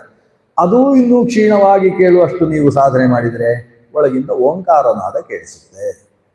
ಹೇಗೆ ಒಂದು ಬಲಮುರಿ ಶಂಖವನ್ನು ಕಿವಿಯಿಂದ ಇಷ್ಟು ದೂರದಲ್ಲಿ ಹಿಡಿದಾಗ ಆ ಶಂಖದ ಒಳಗಿನಿಂದ ಒಂದು ಶಬ್ದ ಓಂ ಅಂತ ಒಂದು ಶಬ್ದ ಕೇಳಿಸುತ್ತಲ್ವಾ, ಆ ರೀತಿಯ ಶಬ್ದ ಒಳಗಿಂದ ನಿಮಗೆ ಕೇಳಿಸಲಿಕ್ಕೆ ಶುರು ಆಗ್ತದೆ. ಇದನ್ನು ನಾಗಸ್ವರ ಅಂತ ಕರೀತಾರೆ. ಪುರಂದರದಾಸರು ಪದ್ಯದಲ್ಲಿ ಹೇಳ್ತಾರೆ, ನಾಗಸ್ವರವ ನೀನು ಕೇಳಲು ಬೇಕು, ಕಿವಿಯ ಒಳಗಿನಿಂದ ಇರುವ ಅನಾಹತ ಧ್ವನಿಯನ್ನು ಕೇಳಬೇಕಪ್ಪ ನೀನು, ಅದು ನಾಗಸ್ವರ. ನಾಗ ಅಂದ್ರೆ ಕುಂಡಲಿ, ಕುಂಡಲ ಹಾಕಿ ಕೂತಂತಹ ಕುಂಡಲಿನಿ ಶಕ್ತಿ ಏನಿದೆ, ನಾಗ, ಸರ್ಪೆಂಟ್ ಅಂತ ಕರೀತೇವೆ, ಸರ್ಪೆಂಟ್ ಪವರ್ ಅಂತೀವಲ್ಲ ನಾವು, ಅದು ನಾಗ. ಆ ನಾಗದ ಸ್ವರ ಅದು, ಅದರ ಗುಸುಗುಡುವಿಕೆಯ ಧ್ವನಿ, ಆ ಧ್ವನಿ ಅದು ಓಂಕಾರ ನಾದವಾಗಿರ್ತದೆ. ಪ್ರಕೃತಿ ನಾದ ಅಂತ ಹೆಸರು. ಪ್ರಕೃತಿಯಲ್ಲಿ ನಿಜವಾಗಿ ಇರುವ ಧ್ವನಿ ಅದು. ಗಾಳಿ ಬೀಸುವಾಗ ಬರುವ ಧ್ವನಿ, ಬೆಂಕಿ ಉರಿಯುವ ಹೊತ್ತಿಗೆ ಬರತಕ್ಕಂತಹ ಧ್ವನಿ, ಸಮುದ್ರದಲ್ಲಿ ಅಲೆಗಳು ವೀಚಿ ತರಂಗಗಳು ಎದ್ದು ಬರುವಾಗ ಉಂಟಾಗತಕ್ಕಂತಹ ಧ್ವನಿ, ಮನುಷ್ಯ ಶಾಂತವಾಗಿ ಗೊರಕೆ ಹೊಡೆಯುವಾಗ ಬರುವ ಧ್ವನಿ. ಆದರೆ ಗೊರಕೆ ಹೇಗೆ ಹೊಡಿತಾನೆ ಅದು ಬೇರೆ, ನಿಜವಾಗಿ ಅವನ ಶ್ವಾಸೋಚ್ಛ್ವಾಸದಲ್ಲಿ ಬರತಕ್ಕಂತಹ ಧ್ವನಿ ಅದು. ಅದು ಪ್ರಕೃತಿ ಧ್ವನಿ. ಪ್ರಕೃತಿ ಉಳಿದದ್ದೆಲ್ಲ ವಿಕೃತಿ. ನಾವು ಚಪ್ಪಾಳೆ ಹೊಡೆದು ಮಾಡಿದ್ದದೊಂದು ವಿಕೃತಿ ಧ್ವನಿ, ಅಥವಾ ಕಪಾಳಕ್ಕೆ ಹೊಡೆದಾಗ ಬರುವ ಧ್ವನಿ ಅದು ವಿಕೃತಿ ಧ್ವನಿ. ಮೂಗಿನಲ್ಲಿ ಗಾಳಿಯನ್ನು ಹೇಗೋ ಹಾಕಿದಾಗ ಬರತಕ್ಕಂಥ ಅನುನಾಸಿಕ ಧ್ವನಿ ಅದು ವಿಕೃತಿ ಧ್ವನಿ. ಪ್ರಕೃತಿ ದತ್ತವಾದ ಒಂದು ಧ್ವನಿ ಉಂಟು. ವಾತಾವರಣದಲ್ಲಿ ಶಬ್ದ ಗುಣಕಂ ಆಕಾಶಂ, ಆಕಾಶದ ಗುಣವಾಗಿ ಒಂದು ಧ್ವನಿ ಇದೆ ಅಲ್ವಾ, ಅದಕ್ಕೆ ಓಂಕಾರ ಧ್ವನಿ ಅಂತ ಹೆಸರು. ಅತ್ಯಂತ ಸಾತ್ವಿಕವಾದ ಧ್ವನಿ. ಆ ಧ್ವನಿಯನ್ನು ನಾವು ಒಳಗಿನಿಂದ ಕೇಳುವಂಥದ್ದು, ಅದಕ್ಕೆ ಅನಾಹತ ಧ್ವನಿ ಅಂತ ಹೆಸರು. ಇದು ಧ್ಯಾನದ ಆರಂಭದಲ್ಲಿ ಈ ರೀತಿಯ ಒಂದು ಪ್ರಯತ್ನವೂ ಕೂಡ ನಡೀತದೆ. ಇದೊಂದು ಧ್ಯಾನದ ಶಿಕ್ಷಣದಲ್ಲಿ ಈ ಶಿಕ್ಷಣವೂ ಕೂಡ ಒಂದು. ಒಳಗಿನ ಧ್ವನಿಯನ್ನು ಕೇಳುವುದಕ್ಕೆ ಅಭ್ಯಾಸ ಮಾಡುವುದು, ಒಳಗಿನ ರೂಪವನ್ನು ಕಾಣುವುದಕ್ಕೆ ಅಭ್ಯಾಸ ಮಾಡುವುದು. ಅಲ್ಲ, ಒಳಗಿನಿಂದ ಏನು ರೂಪ, ಚರ್ಮ ಮಾಂಸಗಳ ರೂಪವನ್ನು ನೋಡುವುದಾ? ಅಲ್ಲ. ಈಗೇನು ಮೂಲಾಧಾರ ಸ್ವಾಧಿಷ್ಠಾನಾದಿಗಳನ್ನು ಹೇಳಿದ್ದೇವೆ, ಅಲ್ಲಿ ಇರುವ ಪದ್ಮ, ಆ ಪದ್ಮ ಯಾವ ಬಣ್ಣ, ಎಷ್ಟು ದಲ, ಆ ದಲದಲ್ಲಿ ಯಾರು ಕೂತಿದ್ದಾರೆ, ಕೂತು ಏನು ಮಾಡ್ತಾ ಇದ್ದಾರೆ, ಇದನ್ನು ಆಲೋಚನೆ ಮಾಡ್ತಾ ಇದ್ದಾಗ ನಮ್ಮ ಕಣ್ಣಿಗೆ ಅದು ಕಾಣಿಸ್ಬೇಕು. ಆಕಾಶ ಗೋಪುರ ಅಂತ ಕರಿತೇವೆ. ತಿರುಕನೂರ ಮುಂದೆ ನೀವು ಕತೆ ಓದಿರ್ಬೋದು, ಬಾಲ್ಯದಲ್ಲಿ ನಮ್ಮ ಶಾಲೆಯಲ್ಲಿ ನಾವು ಓದಿದ ಪದ್ಯ. ತಿರುಕನ ಕನಸು ಅಂತ ಒಂದು ಕಥೆ. ಹೊರಗಿರುತ್ತರೊಂದು ಕೆಲಸ ಕಂಡನಂತೆನೇ ಅಂತ ಶುರುವಾಗ್ತದೆ. ಅಲ್ಲಿ ಒಂದು ಮುರುಕು ಧರ್ಮಶಾಲೆಯಲ್ಲಿ ಹೊರಗಿರುತ್ತ ಒಂದು ಕನಸ ಕಂಡದಂತೆ. ಅವನು ಕನಸು ಕಂಡು ಏನೇನೋ ಆಗಿ ಎಡವಟ್ಟಾಯ್ತು ಕೊನೆಗೆ. ಅದು ತಿರುಕನ ಕನಸು ಅಂತ ಅದಕ್ಕೆ ಹೆಸರು. ಹಾಗೆ ನಾವು ಕೆಲವು ಸಲ ಕೂತ್ಕೊಂಡು ಆಕಾಶ ಗೋಪುರ ಕಟ್ಟುವುದು. ನಾನು ಈ ದೇಶದ ಪ್ರಧಾನಿ ಆದರೆ ಇರಾನ್ ಹೇಗಾಗ್ತದೆ, ಇಸ್ರೇಲ್ ಹೇಗಾಗ್ತದೆ, ನಮ್ಮದೇ ಒಂದು ಕನಸು ಇಲ್ಲಿಂದ. ನಾನು ಹೀಗಾದ್ರೆ ಏನು ಮಾಡಿಬಿಡ್ತಿದ್ದೆ, ಏನು ಕಥೆ ಅಂತೂ ಅಡಿಗೆಗೆ ನಮ್ಮದು ಕಟ್ಟಿಗೆ ಅಡಿಗೆಯನ್ನು ಎಲ್ಲ ಕಡೆಯಲ್ಲೂ ಎಷ್ಟು ಸುಲಭವಾಗಿ ತಂದು ಬಿಡ್ತಿದ್ದೆ, ಏನೋ ಒಂದು ಆಲೋಚನೆಗಳೆಲ್ಲ. ನಾವು ಒಳಗಿನಿಂದ ಒಂದು ಆಲೋಚನೆ ಮಾಡ್ತಾ ಮಾಡ್ತಾ ಒಂದು ಕನಸು ಗೋಪುರ ಕಟ್ಟಿ ಎಲ್ಲ ಕಣ್ಣಾರೆ ಕಂಡ ಹಾಗೆ ಕಾಣ್ತೇವಲ್ವಾ. ಇದಕ್ಕೆ ಒಳಗೆ ಈ ಕಣ್ಣು ಹೊರಗೆ ನೋಡುವುದು ಬಿಟ್ಟು ಒಳಗೆ ನೋಡುವುದು ಅಂತ. ಈ ಮನೋರಥ ಅನಿಸುವ ಹಗಲು ಗನಸು ಒಳಗಿನಿಂದ ನಾವು ನೋಡುವುದೇನಿದೆ ಅದು ಅಂತರ್ಮುಖವಾಗಿ ಕಶ್ಚಿತ್ ಧೀರ ಪ್ರತ್ಯಗಾತ್ಮಾನಮೇಕ್ಷತ ಆವೃತ್ತ ಚಕ್ಷು ಅಮೃತತ್ವಮಿಚ್ಛನ್ ಅಂತ ಉಪನಿಷತ್ತು ಹೇಳ್ತದೆ. ಕಶ್ಚಿತ್ ಧೀರ, ಅದಕ್ಕೆ ಧೈರ್ಯ ಬೇಕು. ಧೈರ್ಯ ಅಂದ್ರೆ ಏನು? ನಮ್ಮ ಇಂದ್ರಿಯ ಸ್ಥಗನ ಮಾಡ್ತಕ್ಕಂತಹ ಸಾಮರ್ಥ್ಯ ಬೇಕು. ಅವನು ಹೊರಮುಖವಾಗಿ ಸಾಗತಕ್ಕಂತಹ ಇಂದ್ರಿಯಗಳನ್ನೆಲ್ಲ ಅಂತರ್ಮುಖಗೊಳಿಸಿ ಒಳಗಿರುವುದನ್ನು ಸರಿಯಾಗಿ ಗುರುಮುಖದಿಂದ ತಿಳಿದು ಆ ತಿಳಿತದ್ದನ್ನು ಆಲೋಚನೆ ಮಾಡ್ತಾ ಅದನ್ನು ಕಾಣಬೇಕವ. ಮೂಲಾಧಾರ ಅಂತ ಹೇಳಿದಾಗ ವೃಷಣಾಸನ ಮೂಲಕ್ಕೆ ಹೋಗಬೇಕು. ಅಲ್ಲಿ ಹರಿತಾ ಇರತಕ್ಕಂತಹ ನದಿ, ಆ ನಾಡಿಯ ಸುತ್ತ ಇಡಾಪಿಂಗಲಗಳೆಂಬಂತಹ ನಾಡಿ, ಮಧ್ಯದಲ್ಲಿರತಕ್ಕಂತಹ ಸುಷುಮ್ನೆಯ ಪಂಚಪ್ರಭೇದ, ಪಂಚಪ್ರಭೇದದಲ್ಲಿರತಕ್ಕಂತಹ ಅನಿರುದ್ಧಾದಿ ಭಗವಂತನ ರೂಪಗಳು, ಆ ರೂಪಗಳ ಬಣ್ಣಗಳು, ಅದರ ಮಧ್ಯದಲ್ಲಿ ಹೊಳೆಯುವಂತಹ 4 ದಲದ ಒಂದು ಪದ್ಮ. ಆ 4 ದಲದ ಪದ್ಮದಲ್ಲಿ ಕೆಂಪಾದ ಪದ್ಮ. ಆಚಾರ್ಯರು ಹೇಳ್ತಾರೆ ಇದು ಭಾರಿ ಕೆಂಪು, ಅದರ ಮೇಲಿದ್ದು ಸ್ವಲ್ಪ ಕೆಂಪು ಕಡಿಮೆ, ಅದರ ಮೇಲಿದ್ದು ನಸುಗೆಂಪು, ಹೃದಯದಲ್ಲಿರುವ ಕಮಲ ನಸುಗೆಂಪು, ಹೃದಯದಿಂದ ಮೇಲೆ ಇರುವ ಕಮಲಗಳೆಲ್ಲವೂ ಬಿಳಿ ಅಂತ ಹೇಳ್ತಾರೆ. ಹೃದಂತಾನಿ ಅರುಣಾನಿ ತಾನಿ, ಹೃದಯದ ತನಕ ಇರುವ ಕಮಲಗಳೆಲ್ಲ ಕೆಂಪು, ಇನ್ನು ಮೇಲಿದ್ದೆಲ್ಲವೂ ಕೂಡ ಬಿಳಿ ಬಣ್ಣದ ಕಮಲ. ಅಂದ್ರೆ ಆಮೇಲೆ ರಜೋಗುಣ ಇಲ್ಲ, ಆಮೇಲೆ ಸಾತ್ವಿಕವಾದ ಸಾಧನೆ ಮೇಲಿನದ್ದು. ಅಲ್ಲಿಯ ತನಕ ಮಾತ್ರ ಕೆಂಪು ಇರ್ತದೆ. ಅದರಲ್ಲೂ ಮೂಲಾಧಾರದಲ್ಲಿರ್ತಕ್ಕಂಥದ್ದು ಎಷ್ಟು ಕೆಂಪು ಅಂದ್ರೆ ಅದನ್ನು ನೀವು ನೋಡಿದ್ರೆ ಕಪ್ಪು ಅಂತ ಕಾಣಿಸುತ್ತೆ. ಈಗ ಮನುಷ್ಯನ ಶರೀರದಿಂದ ರಕ್ತದಾನ ಮಾಡ್ಲಿಕ್ಕೆ ಹೋದ್ರೆ ರಕ್ತವನ್ನು ತೆಗೆದು ಒಂದು ಪ್ಯಾಕೆಟಿಗೆ ಹಾಕ್ತಾರಾ? ನೀವು ರಕ್ತದಾನ ಮಾಡಿದವರಿಗೆ ಗೊತ್ತಿದೆ. ಆ ಪ್ಯಾಕೆಟ್ ಯಾವ ಬಣ್ಣ ಇರ್ತದೆ? ಅದು ಕಪ್ಪು ಇರ್ತದೆ. ಅಥವಾ ನೀವು ಒಂದು ಕೆಂಪು ಪೆನ್ನು ತಗೊಳ್ಳಿ, ಕೆಂಪು ಪೆನ್ನಿನ ರೀಫಿಲ್ ನೋಡಿ, ಯಾವ ಬಣ್ಣ ಇರ್ತದೆ? ಕಪ್ಪು ಇರ್ತದೆ. ಬರೆದ್ರೆ ಕೆಂಪು ಬರೆಯುತ್ತೆ. ಆದ್ರೆ ಅದು ಕಪ್ಪು ಯಾಕೆ ಇರ್ತದೆ ಅಂತ ಹೇಳಿದ್ರೆ ಅದು ಕಡುವಾದ ಕೆಂಪಾದಾಗ ಅದು ಕಪ್ಪಾಗಿ ಕಾಣಿಸುತ್ತೆ. ಹಾಗೆ ಇಲ್ಲಿ ಮೂಲಾಧಾರದಲ್ಲಿರತಕ್ಕಂಥ ಕಮಲ ಕಡುಗೆಂಪು ಬಣ್ಣದ ಕಮಲ, ಆಮೇಲೆ ಕೆಂಪು, ಆಮೇಲೆ ನಸುಗೆಂಪು, ಆಮೇಲೆ ಮೇಲಿದ್ದೆಲ್ಲ ಬಿಳಿ ಆಗ್ತದೆ, ಕ್ರೀಮ್ ಕಲರ್, ಆಮೇಲೆ ಬಿಳಿ ಆಗ್ತದೆ. ಸಹಸ್ರಾರಕ್ಕೆ ಬರುವಾಗ ಅಚ್ಚ ಸ್ವಚ್ಛವಾದಂತಹ ಕಮಲ ಇರ್ತದೆ. ಅದು 1000 ದಳದ ಕಮಲ ಅಂತ. ಇದು ಕಾಣಬೇಕು ನಮಗೆ ಅಂತರ್ದೃಷ್ಟಿಗೆ. ಮೂಲಾಧಾರದಲ್ಲಿರ್ತಕ್ಕಂಥ ಚತುರ್ದಲ ಕಮಲ ಕೆಂಪಾಗಿ ಕಾಣಿಸಬೇಕು. ಕೆಂಪಿನ 4 ದಳಗಳು ಪೂರ್ವಾದಿ 4 ದಿಕ್ಕಿಗೆ ಹರಡಿಕೊಂಡಿದ್ದಾರೆ. ಆ 4 ದಳದಲ್ಲಿ 4 ವೇದಮೂರ್ತಿಗಳು ಕೂತಿದ್ದಾರೆ. ನಮಗೆ ವೇದಮೂರ್ತಿ ಅಂತ ಹೇಳಿದ ಕೂಡಲೇ ನಮ್ಮ ಪುರೋಹಿತರ ನೆನಪಾಗುತ್ತೆ ನಮಗೆ. ಯಾಕಂದ್ರೆ ಅವರದ್ರಲ್ಲಿ ವೇ ಮೂ ಅಂತ ಹಾಕಿರ್ತಾರೆ, ವೇ ಮೂ ಶ್ರೀ ಶ್ರೀ ಅಂತ ಹಾಕಿರ್ತಾರೆ. ಈಗ ಅದು ವೇಮು ಅಂದ್ರೆ ಎಂತೂ ಗೊತ್ತಿಲ್ಲ, ಕೊನೆಗೆ ವೇದವನ್ನು ಮೂಲೆಗೆ ಹಾಕಿದವ ಅಂತ ಕೆಲವರು ವ್ಯಾಖ್ಯಾನ ಮಾಡಿದವರಿದ್ದಾರೆ. ಹಾಗಲ್ಲ, ವೇದಮೂರ್ತಿ ಅನ್ನೋದನ್ನು ಬಿಟ್ಟದಾಗಿ ವೇಮು ಅಂತ ಬರೆಯುವುದು. ಇಲ್ಲಿ ವೇದಮೂರ್ತಿಗಳು ಅಂದ್ರೆ ಏನು?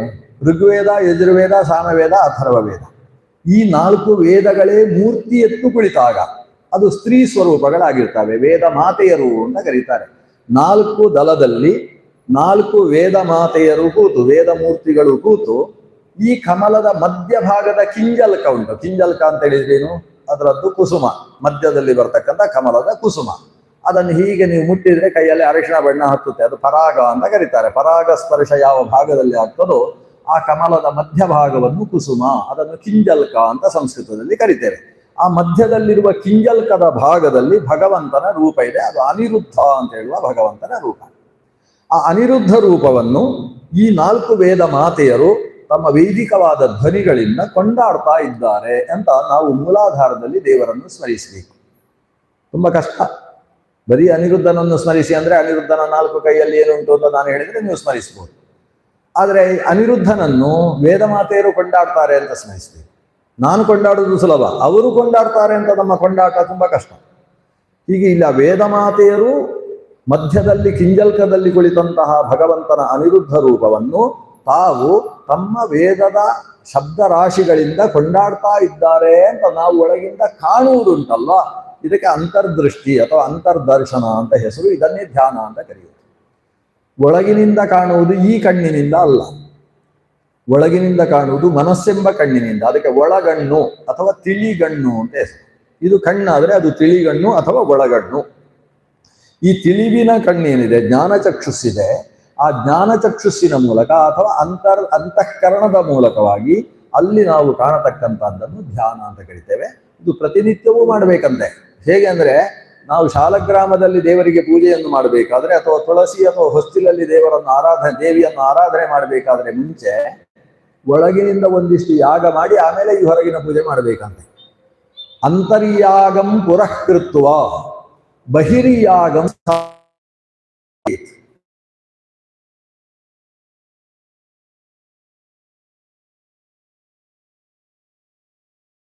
ಅಂತ ಹೇಳಿದ್ರೆ ಒಳಗಿನಿಂದ ದೇವರನ್ನು ಚಿಂತನೆ ಮಾಡುವಂತಹ ಧ್ಯಾನ. ಇದನ್ನು ಮಾಡಿದ ಮೇಲೆ ಬಹಿರ್ಯಾಗ ಅಂದ್ರೆ ಹೊರಗೆ ಪ್ರತಿಮೆಯಲ್ಲೋ, ಶಾಲಗ್ರಾಮದಲ್ಲೋ, ಹೊಸ್ತಿಲಲ್ಲೋ, ತುಳಸಿಯಲ್ಲೋ ಆ ಪ್ರತೀಕದಲ್ಲಿ ಮಾಡ್ತಕ್ಕಂಥ ಪೂಜೆ. ಈ ಹೊರಗಿನ ಪೂಜೆಗಿಂತ ಮುಂಚೆ ಒಳಗಿನ ಪೂಜೆ ಮಾಡ್ಬೇಕು. ಯಾಕಂತ ಹೇಳಿದ್ರೆ ಹೊರಗೆ ನಮಗೆ ಕಾಣಿಸುವುದು ಜಡ ಪದಾರ್ಥಗಳು. ಜಡ ಪದಾರ್ಥಗಳೇ ದೇವರಲ್ಲ. ಜಡ ಪದಾರ್ಥಗಳಲ್ಲಿ ದೇವರಿರುವುದು. ಪ್ರತಿಮೆಯೇ ದೇವರಲ್ಲ, ಪ್ರತಿಮೆಯಲ್ಲಿ ದೇವರಿರುವುದು. ಪ್ರತಿಮೆಯಲ್ಲಿರುವ ದೇವರನ್ನು ಮೊದಲು ಹೃದಯದಲ್ಲಿ ಧ್ಯಾನ ಮಾಡಿ ಆಮೇಲೆ ಆವಾಹನೆ ಮಾಡಬೇಕು. ನಮ್ಮಲ್ಲಿ ಧ್ಯಾನಂ ಸಮರ್ಪಯಾಮಿ ಆವಾಹಯಾಮಿ ಅಂತ ಧ್ಯಾನಾವಾಹನಾದಿ ಷೋಡಶೋಪಚಾರ ಪೂಜೆ. ಎಲ್ಲಿಯ ತನಕ ನಾವು ಧ್ಯಾನ ಮಾಡುವುದಿಲ್ಲ ಅಲ್ಲಿಯ ತನಕ ಆವಾಹನೆ ಮಾಡಲಿಕ್ಕೆ ಅಧಿಕಾರವೇ ಇಲ್ಲ. ಯಾಕಂದ್ರೆ ಆವಾಹನೆ ಮಾಡಬೇಕಾದ್ರೆ ಒಳಗಿರಬೇಕಲ್ಲ, ಇದ್ದದ್ದನ್ನಲ್ಲ ಆವಾಹನೆ ಮಾಡೋದು. ಒಳಗಿರಬೇಕಾದ್ರೆ ನಾವು ಸೃಷ್ಟಿಸಬೇಕಲ್ಲ, ಅದನ್ನು ಸೃಷ್ಟಿಸುವ ಕೆಲಸಕ್ಕೆ ಧ್ಯಾನ ಅಂತ ಹೆಸರು. ಆ ಭಗವತ್ ಸ್ವರೂಪವನ್ನು ಒಳಗೆ ಧ್ಯಾನದ ಮೂಲಕ ಸೃಜಿಸಲ್ಪಟ್ಟ ಭಗವದ್ ರೂಪವನ್ನು ಹೊರಗೆ ತಂದು ಪೂಜೆ ಮಾಡುವಂತಹದ್ದು ಅನ್ನೋದು ವಿಧಾನ. ಆದ್ರಿಂದ ಮೊದಲು ಧ್ಯಾನಕ್ಕೆ ಪ್ರಾಧಾನ್ಯ ಇದೆ. ಆಚಾರ್ಯರು ಎತ್ತಿದ್ರೆ ಸಾಕು, ಧ್ಯೇಯ ಅಂತಾರೆ. ಧ್ಯೇಯ ಸದಾ ಸವಿತೃ ಮಂಡಲ ಮಧ್ಯವರ್ತಿ. ಧ್ಯೇಯ ಅಂದ್ರೇನು? ಧ್ಯಾನ ಮಾಡತಕ್ಕದ್ದು ಆದೇಶ. ಅದು ಧ್ಯೇಯ ಧ್ಯಾತವ್ಯ, ಅವನನ್ನು ಧ್ಯಾನ ಮಾಡತಕ್ಕದ್ದು. ಧ್ಯಾನ ಮಾಡಿದ ಮೇಲೆ ನೀನು ಆಮೇಲೆ ಪೂಜೆ ಮಾಡು.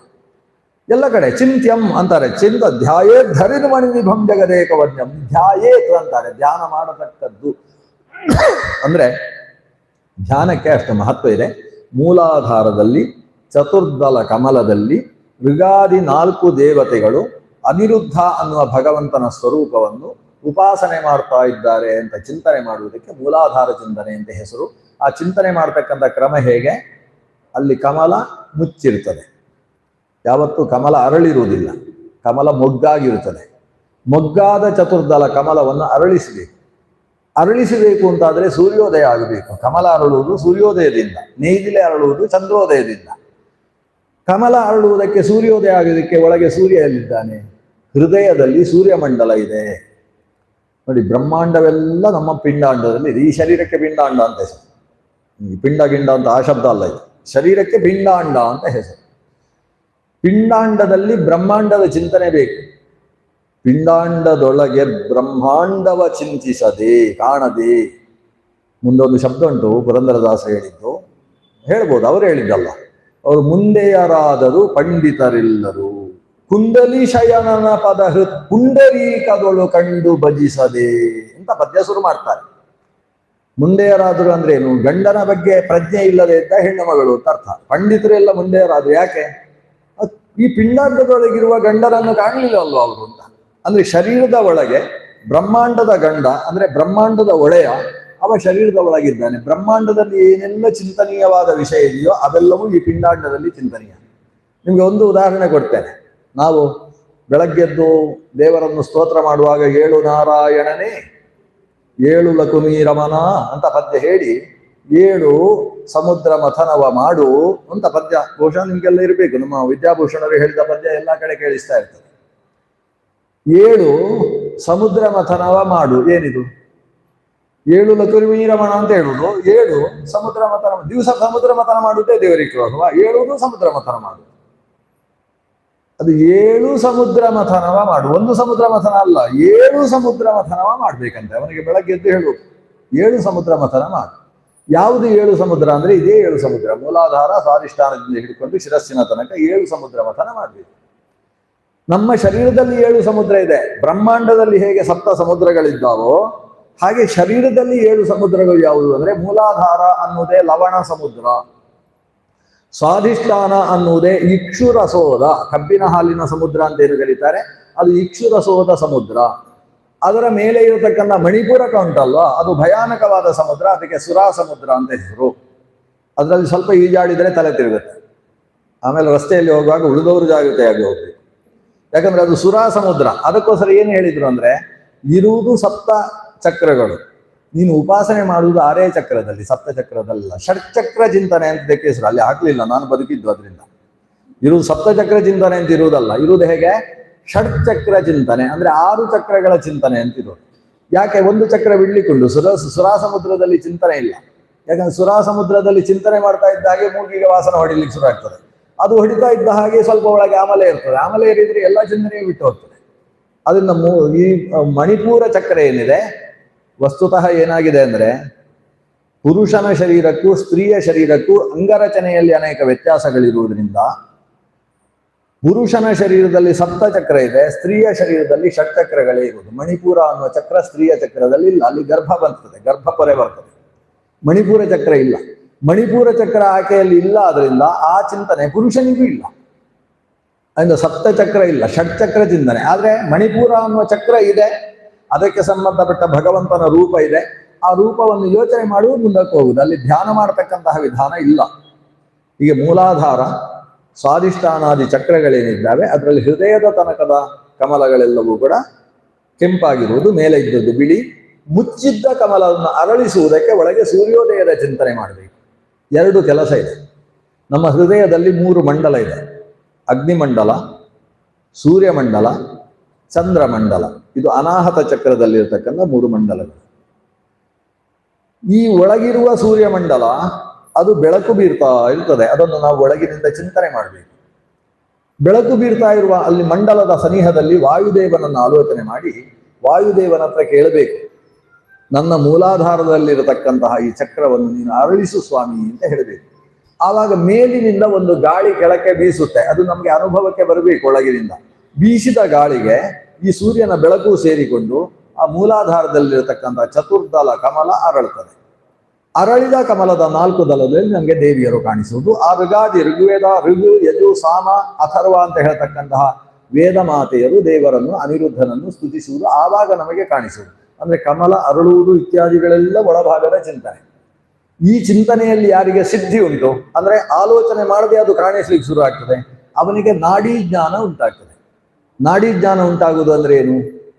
ಒಬ್ಬರ ನಾಡಿ ಹಿಡಿದಾಗ ಇವನಿಗೆ ಎಷ್ಟು ಆಯುಷ್ಯ ಅಂತ ಗೊತ್ತಾಗುತ್ತೆ, ಅಥವಾ ಇವನಲ್ಲಿ ಕಫ ಪ್ರಕೋಪವೋ ಪಿತ್ತ ಪ್ರಕೋಪವೋ ಅಥವಾ ವಾತ ಪ್ರಕೋಪವೋ ಯಾವ ಕಾರಣದಿಂದ ಏನು ಸಮಸ್ಯೆ ಉಂಟು ಇವನಿಗೆ ಅಂತ ನಾಡಿ ಸ್ಪರ್ಶದಿಂದ ಗೊತ್ತಾಗುವ ಒಂದು ವಿದ್ಯೆ.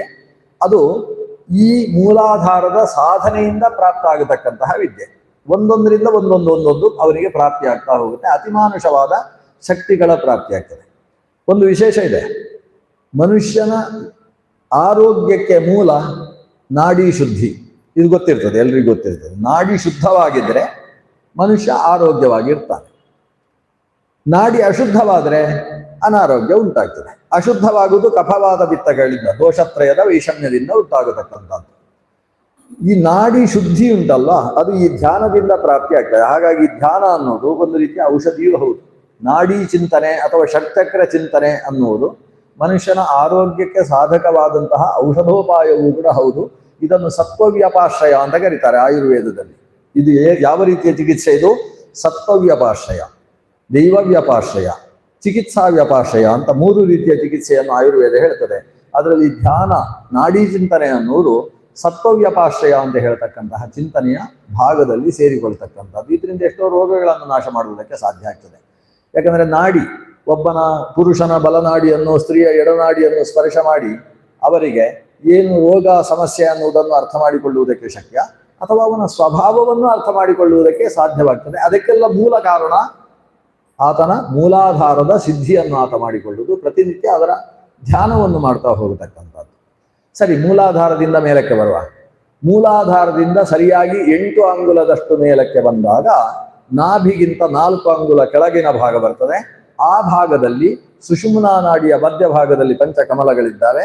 ಅಲ್ಲಿ ಒಂದು ಕಮಲ ಇದೆ, ಅದು ಷಟ್ ಅಂದ್ರೆ 6 ದಲದ ಕಮಲ.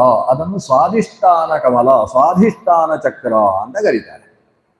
ಮೂಲಾಧಾರದಿಂದ ಮೇಲೆ 7 ಕಾಲ ಆದದ್ದು ಗೊತ್ತಾಗಲಿಲ್ಲ, ಕ್ಷಮಿಸಿ, ಸಮಸ್ಯೆ ಇಲ್ಲಿಗೆ ಮುಗೀತು. ನಾನು 2 ನಿಮಿಷದಲ್ಲಿ ಉಪಸಂಹಾರ ಮಾಡ್ತೇನೆ, ನೀವು ಯಾರು ಹೇಳಲೂ ಇಲ್ಲ. ಎಂತ ಅನ್ಯಾಯ. ಉಪಸಂಹಾರಕ್ಕೆ ಬರ್ತೇನೆ. ಮೂಲಾಧಾರ, ಯಾಕಂದ್ರೆ ಇನ್ನು ಒಂದು 3 ಗಂಟೆ ಹೇಳಿದ್ರೆ ಮಾತ್ರ ಮುಗಿಯೋದು. ಅಷ್ಟೊತ್ತಿಗೆ ಒಂದು ಕಲ್ಲು ಹೊಡಿಲಿಕ್ಕೆ ಶುರು ಮಾಡ್ತೇವೆ. ಅದು ಮೂಲಾಧಾರದಿಂದ ಸ್ವಾಧಿಷ್ಠಾನಕ್ಕೆ ಬಂದಿದ್ದೇವೆ. ಸ್ವಾಧಿಷ್ಠಾನದಲ್ಲಿ 6 ದಲದ ಕಮಲ. ಸ್ವಾಧಿಷ್ಠಾನದಿಂದ ಆಮೇಲೆ ಮಣಿಪುರ, ಅದನ್ನು ಹಾರಿಸಿ ಬಿಡೋಣ, ಯಾಕಂದ್ರೆ ಸ್ತ್ರೀಯರಿಗೆ ಅದಿಲ್ಲ, ಅದು ಧ್ಯಾನಕ್ಕೆ ಸಂಬಂಧಪಟ್ಟದ್ದಲ್ಲ. ಅಲ್ಲಿಂದ ಮೇಲಕ್ಕೆ ಬಂದ್ರೆ ಹೃದಯ. ಹೃದಯ ಬಹಳ ಮುಖ್ಯವಾದ ಉಪಾಸನೆಗೆ ಸಂಬಂಧಪಟ್ಟದ್ದು. ಅದನ್ನೇ ಹೃತ್ಕಮಲ ಅಂತ ಕರೀತೇವೆ ನಾವು. ಹೃತ್ಕಮಲ ಮಧ್ಯ ನಿವಾಸಿ ವಾಸುದೇವ ಸಂಕರ್ಷಣ ಪ್ರದ್ಯುಮ್ನ ಅನಿರುದ್ಧ ಚತುರ್ಮೂರ್ತ್ಯಾದಿ ಅನಂತ ಅವತಾರಾತ್ಮಕ ಅಂತ ಪ್ರತಿನಿತ್ಯ ಹೇಳುವ ಒಂದು ಉರುಹಣದ ಶಬ್ದ ಉಂಟಲ್ವಾ, ಆ ಉರುಹಣದ ಶಬ್ದ ಅರ್ಥ ಆಗಬೇಕಾದ್ರೆ ಇಲ್ಲಿಯ ಚಿಂತನೆ ಕೇಳಬೇಕು. ಇನ್ನೊಂದು ಸಲ ನಮ್ಮ ವೆಂಕಟೇಶ್ ಭಟ್ರು ಅರೇಂಜ್ಮೆಂಟ್ ಮಾಡ್ತಾನೆ ಇರ್ತಾರೆ. ಆ ಸಮಯದಲ್ಲಿ ಹೃತ್ಕಮಲವನ್ನು ಒಂದು ಸಲ ಆಲೋಚನೆ ಮಾಡುವ. ಹೃತ್ಕಮಲದ ಜೊತೆಗೆ ನಾವು ಆಲೋಚಿಸಬೇಕಾದ ಆಜ್ಞಾಚಕ್ರ, ಇದೆರಡು ಕೂಡ ಬಹಳ ನಿಕಟವಾದ ಸಂಬಂಧವುಳ್ಳದ್ದು. ಹೃತ್ಕಮಲದಿಂದ 12 ಅಂಗುಲ ಮೇಲಕ್ಕೆ ಬಂದರೆ ಕಂಠದಲ್ಲಿ ವಿಶುದ್ಧ ಅಂತ ಒಂದು ಚಕ್ರ ಸಿಗ್ತದೆ. ವಿಶುದ್ಧ ಚಕ್ರಕ್ಕಿಂತ ಮತ್ತೆ 12 ಅಂಗುಲ ಮೇಲಕ್ಕೆ ಹೋದರೆ 2 ಹುಬ್ಬುಗಳ ಮಧ್ಯದ ಆಜ್ಞಾಚಕ್ರ ಸಿಗ್ತದೆ. ಇದು ಕೂಡ ಚಿಂತನೀಯವಾದ ಬಹಳ ಮುಖ್ಯವಾದ ಒಂದು ಪ್ರದೇಶ. ಅಲ್ಲಿ ಭಗವಂತನ ಶ್ರೀಕೃಷ್ಣ ಅನ್ನುವ ರೂಪವನ್ನು ಗರುಡ ಅಂತ ಹೇಳುವ ಒಂದು ದೇವತಾ ಶಕ್ತಿ ಉಪಾಸನೆ ಮಾಡುವ ಜಾಗ ಅದು. ಕೃಷ್ಣಮೂರ್ತಿ ಕಣ್ಣ ಮುಂದೆ ನಿಂತಿದಂತಿದೆ ಅಂತ ದಾಸರು ಹಾಡಿದ್ದು ಇಲ್ಲಿಗೆ ಸಂಬಂಧಪಟ್ಟಂತಹ ವಿಷಯವನ್ನು. ಅಲ್ಲಿಂದ ಮತ್ತೆ 12 ಅಂಗುಲ ಮೇಲಕ್ಕೆ ಹೋದರೆ ಶಿರಸ್ಸಿನ ಕಮಲ ಸಿಗ್ತದೆ, ಅದಕ್ಕೆ ಶಿರಕಮಲ ಅಂತ ಹೆಸರು. ಅಲ್ಲಿಂದ 12 ಅಂಗುಲ ಮೇಲಕ್ಕೆ ಹೋದರೆ ಅಲ್ಲಿ ಸಹಸ್ರಾರ ಅಂತ ಹೇಳ್ತಕ್ಕಂತಹ ಚಕ್ರ ಪ್ರಾಪ್ತಿ ಆಗ್ತದೆ. ಅದು ಶರೀರದ ಆರ ಏನಿದೆ, ಪ್ರಭಾವಲಯ ಏನಿದೆ, ಅಂದ್ರೆ ಶರೀರದಿಂದ 12 ಅಂಗುಲ ಹೊರಗೆ ಇರತಕ್ಕಂತಹ ಶರೀರಕ್ಕೆ ಸಂಬಂಧಪಟ್ಟಂತಹ ಚಕ್ರ. ಅಲ್ಲಿ ಹೆಚ್ಚು ಉಪಾಸನೆ ಇಲ್ಲ. ಅಲ್ಲಿ ವಾಸುದೇವ ಅಂತ ಹೇಳುವ ಭಗವಂತನ ರೂಪ ಇದೆ. ಆ ವಾಸುದೇವ ಭಗವಂತ ತಾನು ಪಾದವನ್ನು ಎತ್ತಿ ಬ್ರಹ್ಮಾಂಡದ ಕಟಾಹವನ್ನು ಒಡೆದ ತ್ರಿವಿಕ್ರಮ ರೂಪ ಅಂತ ಹೇಳಿದ್ರೆ ಅವನೇ. ಅಲ್ಲಿಂದ ಗಂಗೆ ಸುರಿದು ಶಿರಸ್ಸಿನ ಓಂ ಶಿರಸಿ ವರ್ತುಲ ಮಂಡಲ ಮಧ್ಯಸ್ಥೆ ಶ್ವೇತವರ್ಣ ಅಂತ ಹೇಳ್ತಕ್ಕಂಥ ನಮ್ಮ ಒಂದು ಉಪಾಸನೆ ಏನಿದೆ, ಅಲ್ಲಿಂದ ಹಾಗೆ ಗಂಗೆ ಒಳಗೆ ಇಳಿದು ನಮ್ಮ ಎಲ್ಲಾ ನಾಡಿ ಇಲ್ಲಿಯ ತನಕ ಸುಷುಮ್ನೆಗೆ ಬಂದು, ಇಲ್ಲಿಂದ ಇಡಾಪಿಂಗಲೆಗೆ ಬಂದು, ಇಡಾಪಿಂಗಲೆ ಮತ್ತೆ 50 ಹೋಗಿ 100 ನಾಡಿಗಳಲ್ಲಿ ಸೇರಿ, ಆ 100 ನಾಡಿಗಳು ಮತ್ತೆ ಬೆಳೆದು 72,000, ಬಲಭಾಗದಲ್ಲಿ 36,000, ಎಡಭಾಗದಲ್ಲಿ 36,000 ನಾಡಿಯಾಗಿ 72,000 ನಾಡಿಗಳಲ್ಲಿ ಹರಿದು ಕೊನೆಗೆ 3.5 ಕೋಟಿ ನಾಡಿಗಳಲ್ಲೂ ಕೂಡ ಗಂಗೆ ಹರಿದು ನಾವು ಶುದ್ಧವಾಗುವ ಒಂದು ಧ್ಯಾನ ಸ್ನಾನ ಅಂತ ಹೇಳುವ ಒಂದು ವಿಧಾನ ಇದೆ. ಆ ರೀತಿ ಇಲ್ಲಿಂದ ಅದೆಲ್ಲ ಸುರಿಯೋದು, ಶರೀರ ಎಲ್ಲ ಶುದ್ಧ ಆಗಿದೆ ಅಂತ ವಂ ಬೀಜದಿಂದ ಆಲೋಚನೆ ಮಾಡುವ ವಿಧಾನಗಳೆಲ್ಲ ಅದರಲ್ಲಿ ಸೇರಿಕೊಳ್ತಾರೆ. ತುಂಬ ಸೂಕ್ಷ್ಮವಾದ, ಅತ್ಯಂತ ಅಪೇಕ್ಷಿತವಾದ ಅನೇಕ ವಿಷಯಗಳಿಂದ ಕೂಡಿರತಕ್ಕಂತಹ ಚಿಂತನೆ, ಒಟ್ಟು ನಾಡಿ ಚಿಂತನೆ ಅಥವಾ ಷಟ್ಚಕ್ರ ಚಿಂತನೆ ಅಂತ ಅದಕ್ಕೆ ಹೆಸರು. ನಾವಿವತ್ತು ಅವಲೋಕನೆ ಮಾಡಿದ್ದು ಅತ್ಯಂತ ಅಲ್ಪ ವಿಷಯ. ಒಂದು, ಸುಷುಮ್ನ ಅಂದ್ರೆ ಏನು ಅಂತ ತಿಳ್ಕೊಂಡಿದ್ದೇವೆ.